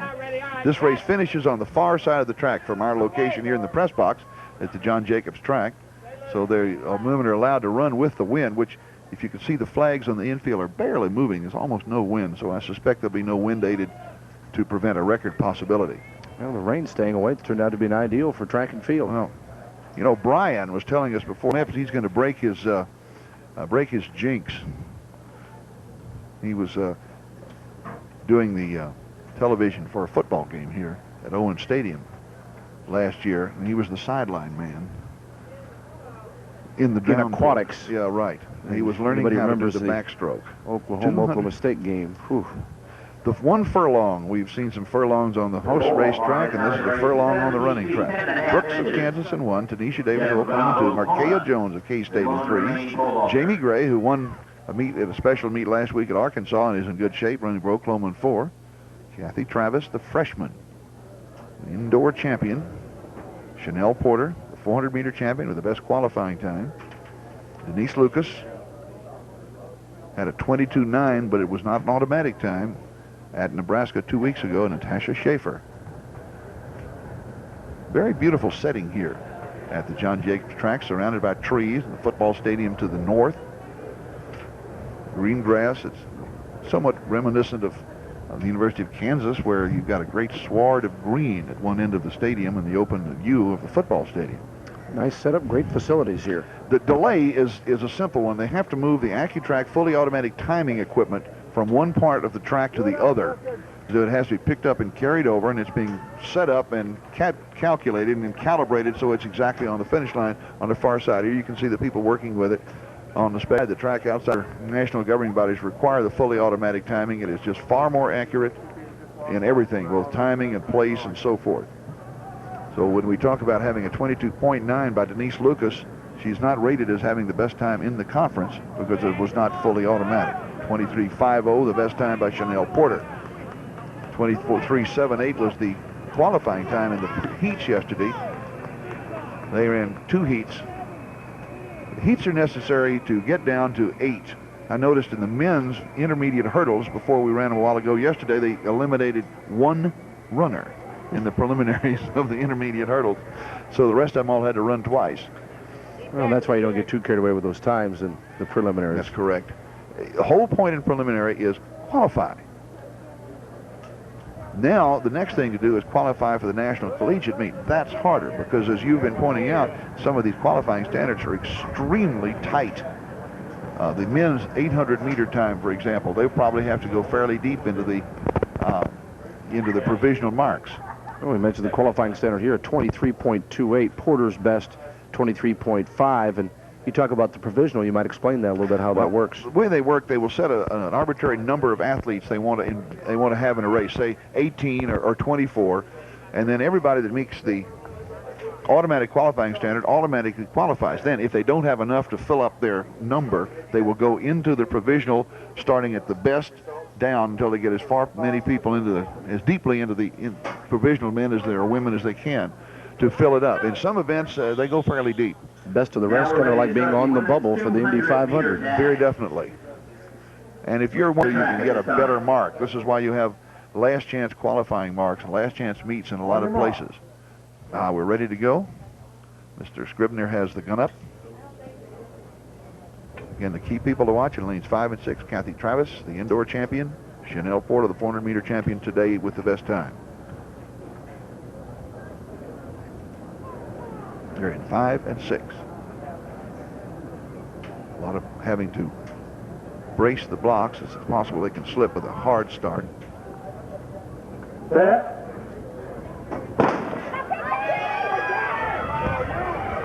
And the 2 favorites are side by side. The 2 teammates are out very, very, very quickly. Right now, it's Kathy Travis with a spot of a lead. And Leah Jones is just behind Kathy Travis on the backstretch. Kathy Travis now beginning to move up along with Chanel Porter. It'll be very close between the 2 of them, and I think Chanel Porter had her at the finish line. If it wasn't Chanel Porter, then it was Denise Lucas, as it was all Nebraska across the finish line. 1, 2, 3. 200-meter dash, quite a finish. Let's see, perhaps on the rerun we'll be able to see it. Looked like to me like Chanel Porter might have had it, but I think Denise Lucas really finished the strongest of the 3 down that final 50 to 60 meters, and she was outside of the other 2. You know, we were talking a minute about Kelly Riediesel. It was really kind of fun to watch. She obviously is a popular member of the team because she got so excited. Here they come on the far left. In the red, in the white over red, is Denise Lucas. And it looks to me like she has now moved equal to Kathy Travis at the finish line right here. It's, Lucas perhaps by a hair with Chanel Porter in 3rd. 1, 2, 3 for Nebraska. And there's a look at Lucas, Denise Lucas for the University of Nebraska, as her outdoor in 91, she finished 3rd behind Kim Walker and Restrepo for Nebraska as they swept 1, 2, and 3. In fact, had 5 of the top 6 positions in 91. As you take a look in here, look at Lucas as comes across. Good job on the camera. As you can see that Lucas has pulled it ahead right there. And Porter is 3rd. Denise Lucas leading that Nebraska trio, 23.25 officially. Kathy Travis of the Huskers, 23.35, and Chanel Porter, 23.52. Denise Lucas making up for losing the 100 by 100th of a second, comes back to win by a full 10 over Kathy Travis, who led it early. Jones, Gray, and Schaefer, 4 through 6. Schaefer, and we're setting up now for the men's 200-meter dash. Lane assignments: Nathan Banks from Oklahoma, lane 1. Steve Robertson of OSU. Grant Askins, Rouser, the man to watch. Long, Knight, and Kelly. As for the records, Big 8 mark 20.36, NCAA 19.75, and a qualified 20.55. Rouser's already run the 400-meter. And they're off. Rouser was the indoor champion. He's the defending champion. He won the U.S. Olympic Festival last year, and he's out in front. Jason Rouser, he said he hadn't expected to be pushed quite so much in the 400 meters, but he's being pushed right now by his teammate Todd Long, except not very much. That's Jason Rouser. And it's a rousing finish in the 200 meters. That was beautiful as Rouser just pulled away and disappeared. Rouser gets another title. Games out of the Big 8 Conference that have come home first in this 200-meter final over the years. Charlie Green, going back in the 60s, remember him, out of Nebraska. Mel Gray, of course, football and track star out of Missouri. James Butler of Oklahoma State, who still has the all-time Big 8 best of 20.23. Always fun to watch these guys after they leave the college track scene. Here you see the camera as it gets us straight on. You see Rouser in the middle. He's taller, he's straighter, and he's faster. His teammate Todd Long to his left, but it isn't that much. Rouser knows he's got it and wins. As they're coming off the curve into the home stretch, passing the pole vault pit on the far side, Rouser, good technique. He runs a lot like Carl Lewis, that good arm action, and wins. Jason Rouser, University of Oklahoma, heard him comment earlier. He expected to win this, and he does. And Rouser, official time of 20.49. Taking care of Todd Long, his teammate, 20.84, and the Knight of Iowa State at 20.89. That trio all below 21. That equals the season's best for Jason Rouser as well, which he ran back in March. Grant, Askins, and Banks completed the top 6 in the men's 200-meter dash. Let's take a look at the team standings and see how they stack up. Quite a battle for first place this year between Iowa State, the defending champion, at 95, Nebraska at 86, and then Oklahoma and Colorado and Kansas State. Nebraska was leading the last track and field championships going on here. I'm Bill Land along with J. Fred Duckett. Glad to have you aboard here. We've got some results to show you now. We're going to take a look at some of the action in the women's field events, and the final numbers are in from the women's heptathlon, and this, of course, a grueling event. Chris Hall from Nebraska, we discussed a little bit about her in the beginning of this track meet. She comes home the winner, 5,649 points. Pam Owen of Colorado at 5,104, a distant second, better than 500 points. Then Carol Hood, also of Colorado, Michelle Shoemaker from Nebraska, Dawn Huff of Missouri at 46.20, and Kathy Hank out of Iowa State at 43.35. And Chris Hall, some good numbers here for the heptathlon at 5.679. J. Fred. An outstanding effort for Chris. She started off with the first day yesterday in 14.28, the 100-meter hurdles, and an excellent high jump over 5.11, although she has cleared 6.1 plus in the open high jump. Then a 45 plus shot put, which is an excellent mark. 25 plus in the 200 meters. Did she long jump 18 feet today in the first event? Came back with an excellent 142.11 in the javelin and finished up with the 800-meter run, the last of the 7 events. Chris Hall, as expected, wins the women's heptathlon. In the triple jump now, Jackie Smiley on the official results from Oklahoma, the winner, 41 5 1/4 inches. Kathy Janicki of Kansas State in second. Dee Dee Tribune of Kansas State finishing third. Janicki came in as the conference leader at 40 feet 1.5 inches, so she improves on her best. But the big one was Smiley. She had jumped only 37 8 3/4 earlier this year, and now comes through in front of the home crowd to win the Big 8 Conference Championship. McLaughlin Shorlig of Kansas, and also from Kansas, Tarita Triplett at 38 1 1/4 to complete the top 6 in the women's triple jump. Next, we'll take a look at Nicole Roberts and take a look at her form here as she's the champ in the women's discus. Good technique for Nicole Roberts, and that rarity, a left-handed thrower, 159.9 to take home the gold medal in the Big 8 Conference Championships. You don't see many lefties. Why? I don't know. I think it's because there's hardly any left-handed coaches. They have a hard time coaching left-handers. Well, it works for Nicole Roberts from Colorado, 163.11. Easily over Stephanie Steen from Missouri at 155 2 inches, and then Erica Brooks, another Missouri Tiger, at 153.7. Then Nebraska, K-State, and Colorado finishing 4 through 6 in the women's discus. Congratulations to Nicole Roberts from Colorado. Take a look now at the women's high jump and your winner, Mary Beth Lebowski. Mary Beth clearing 6 1.5. The Big 8 Conference is an outstanding conference in the women's high jump, perhaps the best in the country. They had 4 women over 6 feet and a half an inch coming in, plus 2 more over 5'10 3/4. Chris Hall, the Nebraskan in the heptathlon, was one of those high jumpers. Connie T. Berry of Kansas State. Carol Damon, all have been over 6 feet earlier in the year, along with Mary D. Porter and Gwen Wentland, up over the 5'10 plus. So Lebowski, the winner in the women's high jump from KU, Mary Beth at 6'1 1/2. T-Berry from Kansas State, also 6'1 1/2. And then Damon, Wetland, Beckett, and Porter out of Nebraska, 5'10 1/2. The final official results from the women's high jump here in the Big 8 Track and Field Championships. Let's move now to the women's 5,000 meter. When it comes to conference meeting, everything's place, based on place. I mean, it's a team thing out here in place, and if the time comes with it, great. If it doesn't, well, oh well, but I'm happy with the place. Jay Fred Duckett made reference that you were running with a smile down that last 100 meters. To me, you had a smile through the whole race. You really enjoy this, don't you? Yeah, I love it. I'm ready to move up another to 10,000s in a couple weeks, so I'm ready for that. Well, best of luck to you. Congratulations. All right. Gecker, the women's 5,000 meter run champ. And Ecker's official time for Oklahoma, 16. Colorado at 16:46.54, and Saul from Kansas at 16:56.20. Door Track and Field Championships. Glad to have you with us here on Prime Network, as now we'll have an opportunity to take a look at some of the men's field events. We start off with the final results that are official now from the decathlon. And Rick Schweiger of Nebraska winning at 7,524 points over Blooms from ISU, or Blums, 7,389. Schweiger has a 7,700 score earlier in the year, but this wasn't a bad one.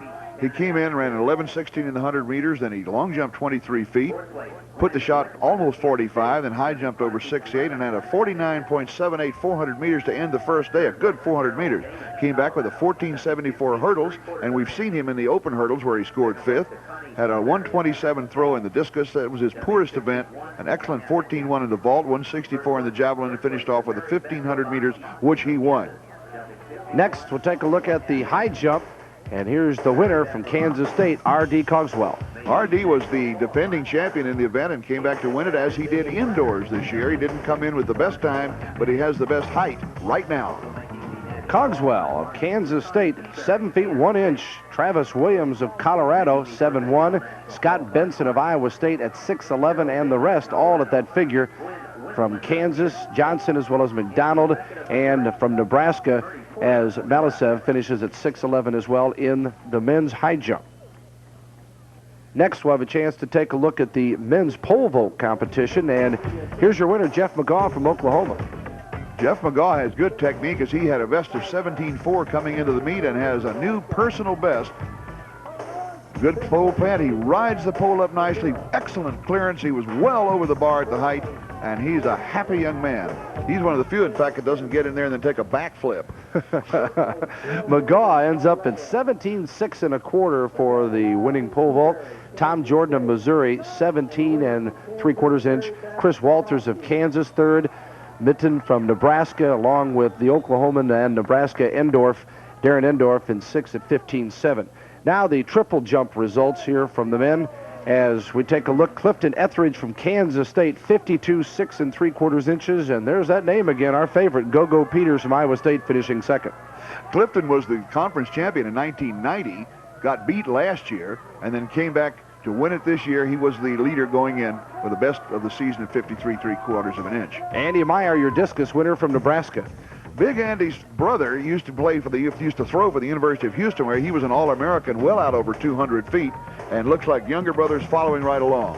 Meyer ends up at 180 feet 8 inches, followed by Wilkins from Oklahoma, then Coleman, Morrison, Volganaw, and Lyle. And the men's steeplechase results.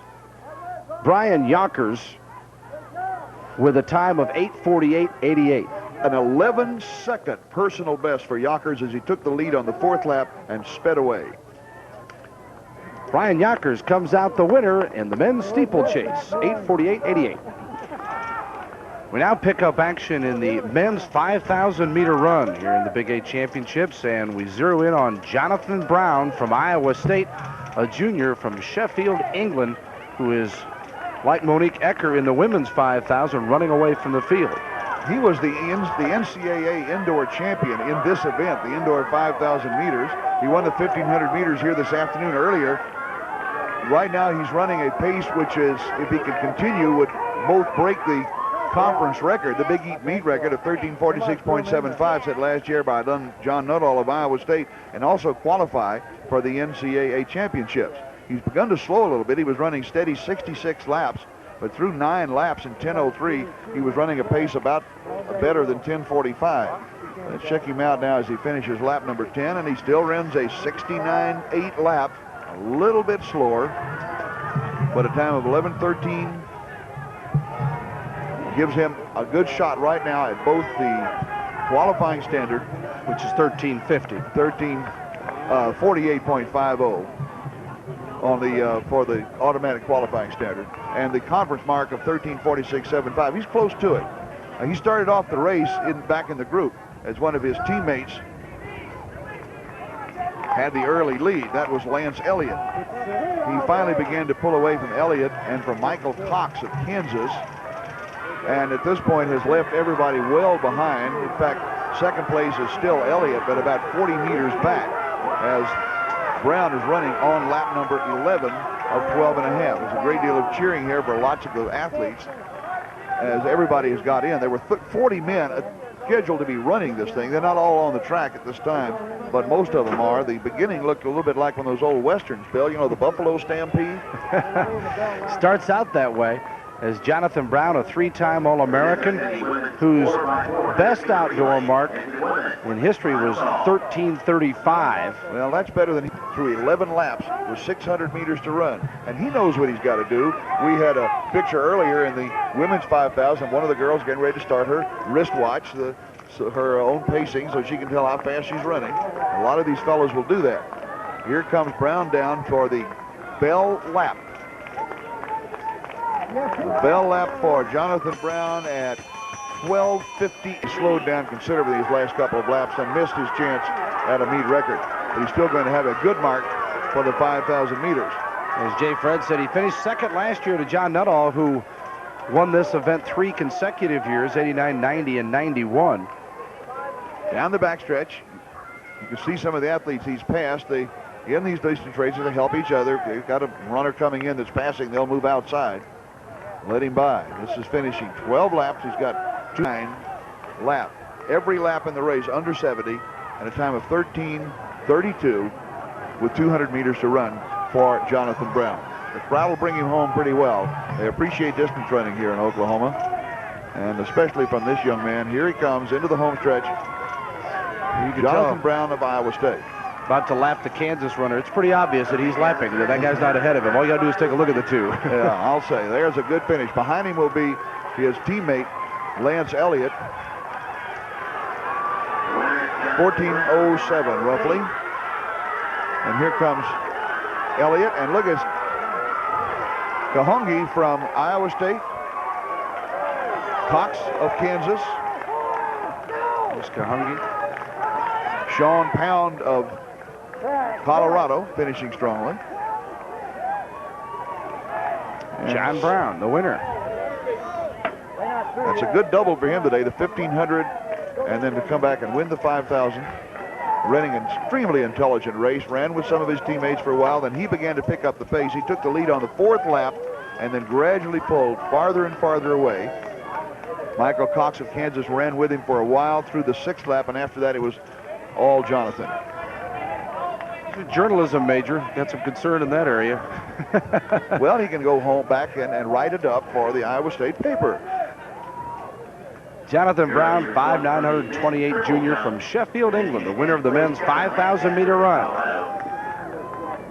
Brown's official time, 14:07.35, about 8 seconds better than Ian Robinson from Iowa State.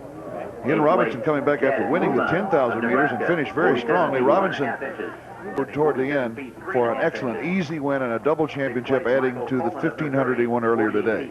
Let's take a look now at the men's team standings as Iowa State and Nebraska continue to battle here as we get close to the finish. 147 for the Cyclones. They're the defending champions. Nebraska at 136.83.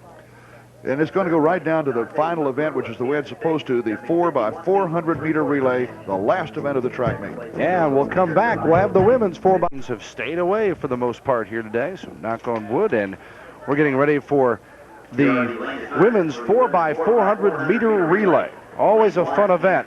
This is probably the most exciting event in track and field as far as I'm concerned. And while the Nebraska women have destroyed the pack, they have won it handily, they don't have to run it, they're going to be one of those that's going to be a favorite to be out in front. They have the best time coming in of 3:34.95. They won the Drake relays. They won at Oregon. Nebraska comes in running with the 400-meter champion Chanel Porter leading and the 200-meter champion Denise Lucas on the anchor. And Susan Rame, their outstanding intermediate hurdler, running the second leg. So some fine women on the Nebraska team. Here are your lane assignments, Bill. Kansas State starts from lane 1, then Colorado, Oklahoma lane 3, Missouri, Iowa State in 5, Kansas, Oklahoma State, and Fred mentioned Nebraska in lane 8. Now the record for the Big 8, 3:36.03. The NCAA mark is 3:28.46. It's held by UCLA back in 88, I believe. And the NCAA qualifying 3:34. Okay, Rame is going to lead for Nebraska, followed by Tranquil Wilson. Then Porter will be the third leg, and Denise Lucas will anchor for Nebraska. They'll lead off with the intermediate hurdler. Deborah Malone leads off for Kansas State in lane 1. Carmen Irving for Oklahoma in lane 3. Annette Gibbs, Missouri in 4. Leah Pearson for Iowa State in 5. Chris Nelson for Kansas in lane 6. Carrie Miller for Oklahoma State in lane 7. And Susan Rame on the outside for Nebraska. Nebraska has to be the favorite coming into this. They have the best time of everyone. Chanel Porter will run second. Correction, Wilson will run second with Porter third and Lucas fourth. That's a loaded team, Bill. And they're in the blocks. Mr. Trotter standing on the shot put ring on the inside.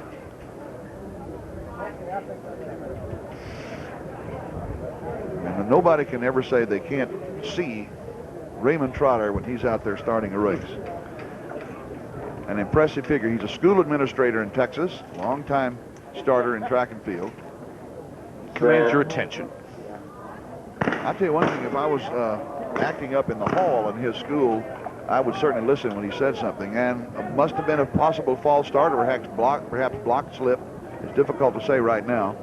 If it's a false start, that means one of the teams is out of the competition. And the backup starter is walking over to discuss things with Mr. Trotter. Kansas State in 1 with Deborah Malone. Colorado in 2. There's our starters.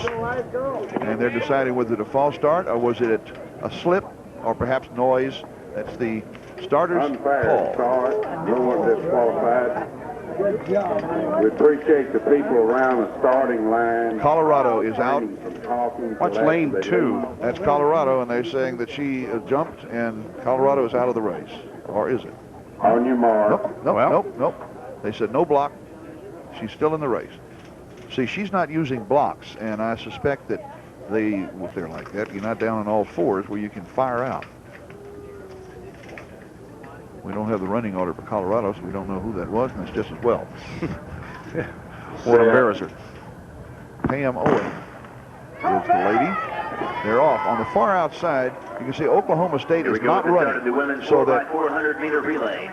Susan Hedrick Rame on the far outside for Nebraska is running all by herself. There's nobody close until you get to Kansas with Chris Nelson. That's okay. She's still pulling away. She's gained on everybody. And now Iowa State begins to move up with Leah Pearson, the lead leg for Iowa State. On the curve, Leah Pearson will probably have the lead or be almost in the lead off the curve. Remember, they're handing off on a stagger on the first handoff. Susan Hedrick Rame on the outside, Leah Pearson, and Kansas will try to get a split for the Nebraska team. And she hands off to Tranquil Wilson with a 55-6 lead leg for Mrs. Rame. Tranquil Wilson on the outside. They have to run in their lanes to the beginning of the backstretch, similar to, and far out in front right now is Tranquil Wilson. Now here comes a good race as Iowa State moves up into second place with Christy Matthews. Christy Matthews begins to gain on Tranquil Wilson, followed by Colorado. And Oklahoma beginning to move up now, and Oklahoma's second runner is Darlena Marginfield, the number 2 runner in the 400 meters earlier, and Marginfield has moved into third place for OU as Tranquil Wilson will hand off to the 400-meter champion, Chanel Porter. Tranquil Wilson runs a 55.5 leg and hands off to the one that should be odds-on favorite in this, but Iowa State is right behind him with Kelly Riediesel, the 400-meter hurdles champion. And we've never seen so much excitement on the infield in a long time as all of the athletes for Iowa State coming over to congratulate Kelly, and she was crying, and I don't blame her. Senior year, and as she said, she finally won an event.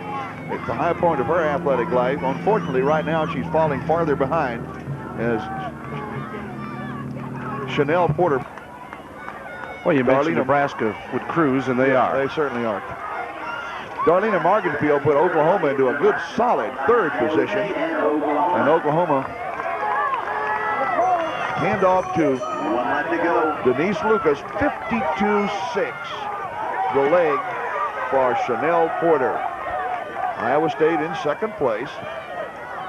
Iowa State running right now on the anchor for Iowa State is Kathleen Hancock, and Linnell Miller is on to pull out second in this event. Miller closing, about to pass. Oklahoma came in with the second best time of 3:40, and there goes Linnell Miller. I take that back. That is not Linnell Miller. They changed it. That is Darlena Marginfield. Darlena Marginfield, a runner-up in the 400 earlier. And they changed them a little bit, but nobody is going to catch Denise Lucas. Look at this race for second place between Oklahoma and Iowa State. And Iowa State back into second. It'll be Iowa State second, Oklahoma third. And a race now for fourth and fifth.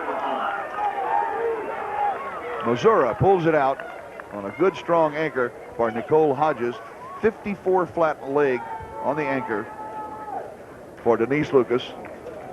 Time of 3:37.6. There is Lucas as Nebraska literally runs away with it here in the Oklahoma winner last year in this event. Nebraska had won it the previous 2 years and came in with the outdoor best of 3:05.97.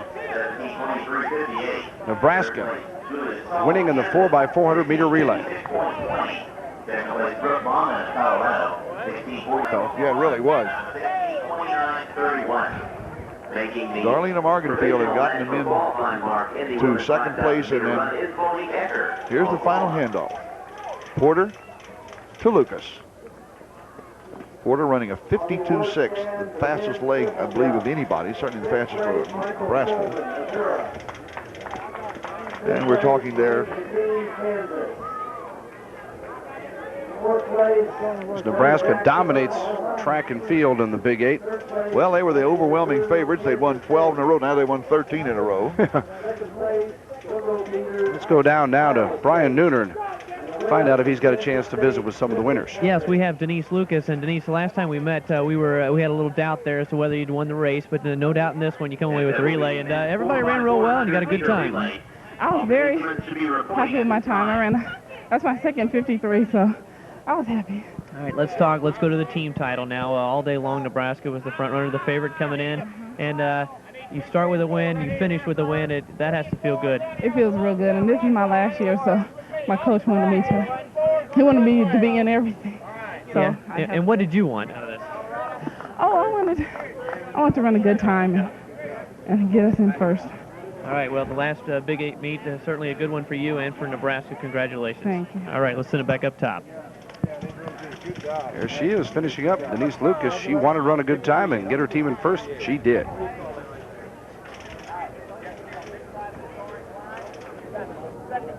Official results are in. Nebraska, official time 3:37.95. Iowa State second, 3:42.43, just ahead of third place Oklahoma. Then Missouri, Colorado, and Kansas in the women's 4x400 meter relay. Another superlative effort from Chanel Porter on the third leg, running just over 52 seconds, handing off to Denise Lucas for her second gold medal of the track meet. Denise Lucas did the job for Nebraska. Now let's take a look at the final team standings for the women. And Nebraska, heavy favorite, lived up to all the advanced billing with a total of 177. Kansas State at 95, Kansas with 80, Oklahoma 70, followed by Colorado, Iowa State, Missouri, and Oklahoma State. Next up, we finish off the men in the men's 4x400 Big 8 championships at the John Jacobs Track and Field Stadium here. And we're getting set now for the men's 4x400 meter relay. And here's the lane assignments with Colorado lane 1, then Kansas, Iowa State in 3, Oklahoma 4, Missouri in lane 5, then Kansas State, Nebraska, and Oklahoma State in lane 8. National qualifying mark is 3:04 flat. An extremely good time, and they're off very well. The lead runners will have Mark Evanston leading for Iowa State in lane 3, Todd Long for Oklahoma, and Jason Rouser anchors for them in lane 4. Brian Horton leads for Missouri, Dominic French for Kansas State, Mark Jackson for Nebraska, and DJ Harrell leads off for Oklahoma State on the far outside. Down the back stretches, they're all hanging fairly well together. Coming into the meet, the best time was 3:05.97 by Nebraska. They were 5th in the NCAA indoor meet. They won the Tyson meet at Arkansas. They won the Oregon competition, and they were 3rd at the Drake Relays. But Oklahoma's a defending champion, and they have Jason Rouser on the anchor.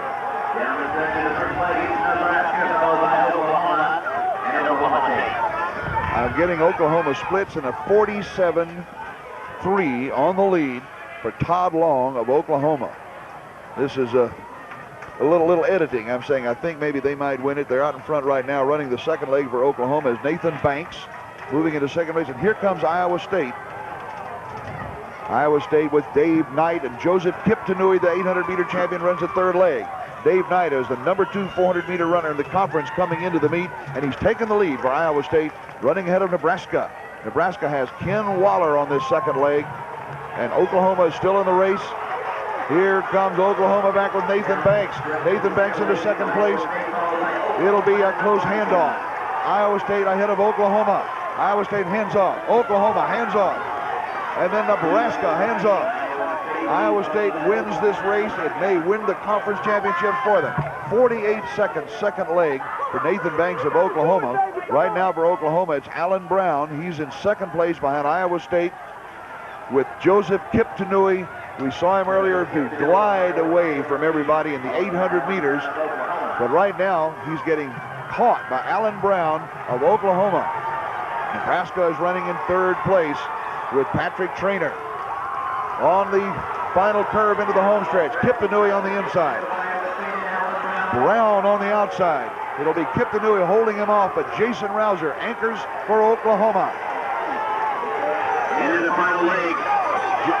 A 46-4 for Brown, and Jason Rouser has the baton. Anchoring for Iowa State is Frankie Atwater, the number 2 runner in the 400 meters. You remember that Jason Rouser had to really strain to beat Atwater in the 400 meters.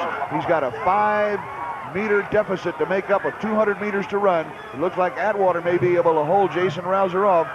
But wait a minute, here comes Rouser beginning to close it. Here comes Rouser closing it a little more.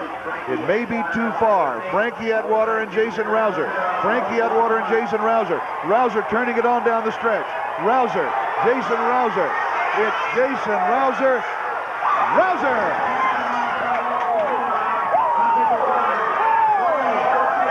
44-6 for Jason Rouser to run a 3:06 for the Sooners. What a finish. Ooh, I'd like to know what he ran his last 200 meters in. Yeah. Wow. 44-6. Well, it appeared, as you said, Jay Fred, that when he got the baton, he had no chance. He got about halfway around. It seemed definitely not. Absolutely right. And about the time you said that is when he came on. Well, I agree with you. I began to think that, of course, Atwater's a quality runner. If he was running against somebody else, maybe not. But Well, that's what the winners do. I'd say right now he will have something to say about the NCAA National Championship against Dion Miner of Baylor next month in Austin.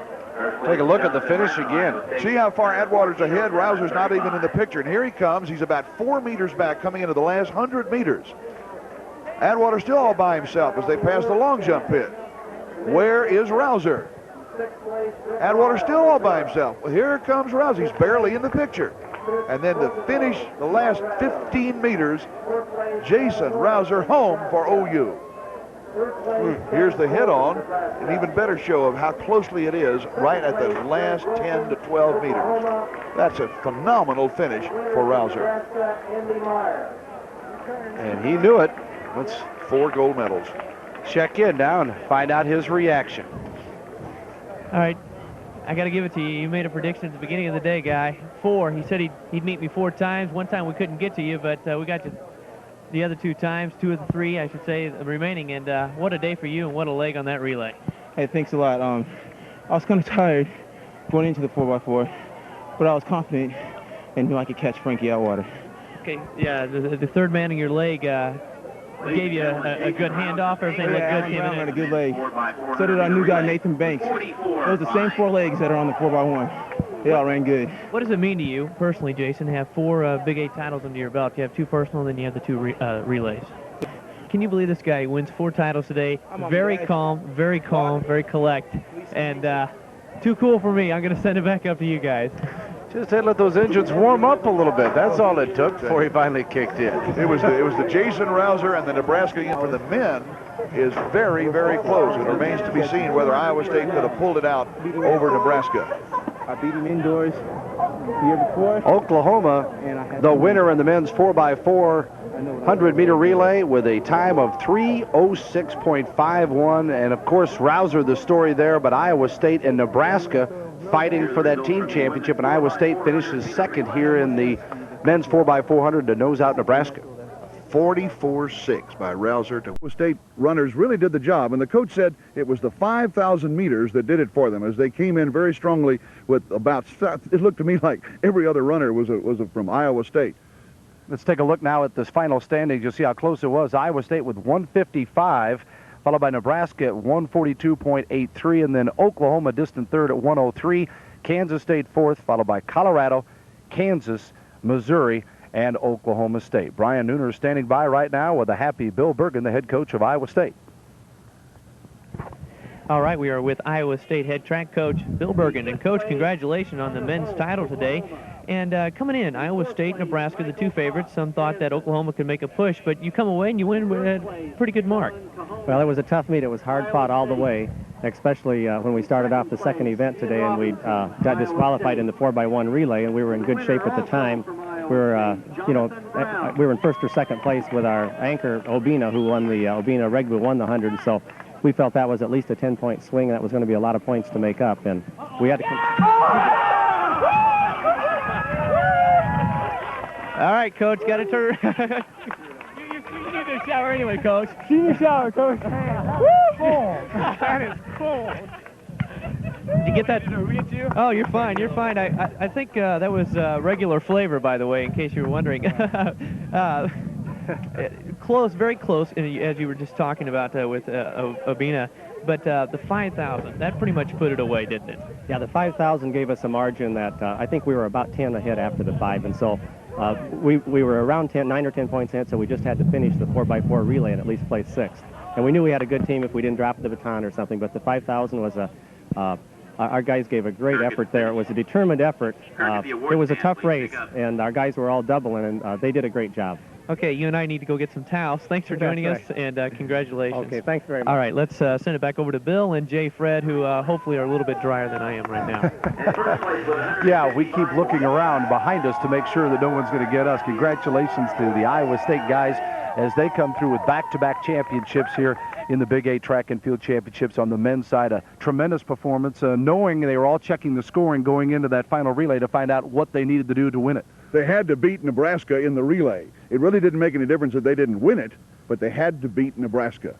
Now, we talked about the teams. How about the top performance here today? Well, that rests with Oklahoma as we take a look now at our GMC truck top performer, and none other than Jason Rouser of the University of Oklahoma. And here he comes, bringing home Oklahoma first in the 4x400-meter relay by just a hair. He was 10 meters behind at the 200-meter mark and pulled it out over Frankie Outwater, an outstanding 400-meter runner in his own right. Rouser wins the 400, wins the 200, also participates in 2 winning relays, and just a great championship performance for Jason Rouser. J. Fred, it's been a lot of fun. Enjoyed it. Another exciting track meet. It certainly has. The Big 8 proves once again that it's one of the top track and field conferences in the United States, and they have a lot of athletes at the NCAA meet in Austin.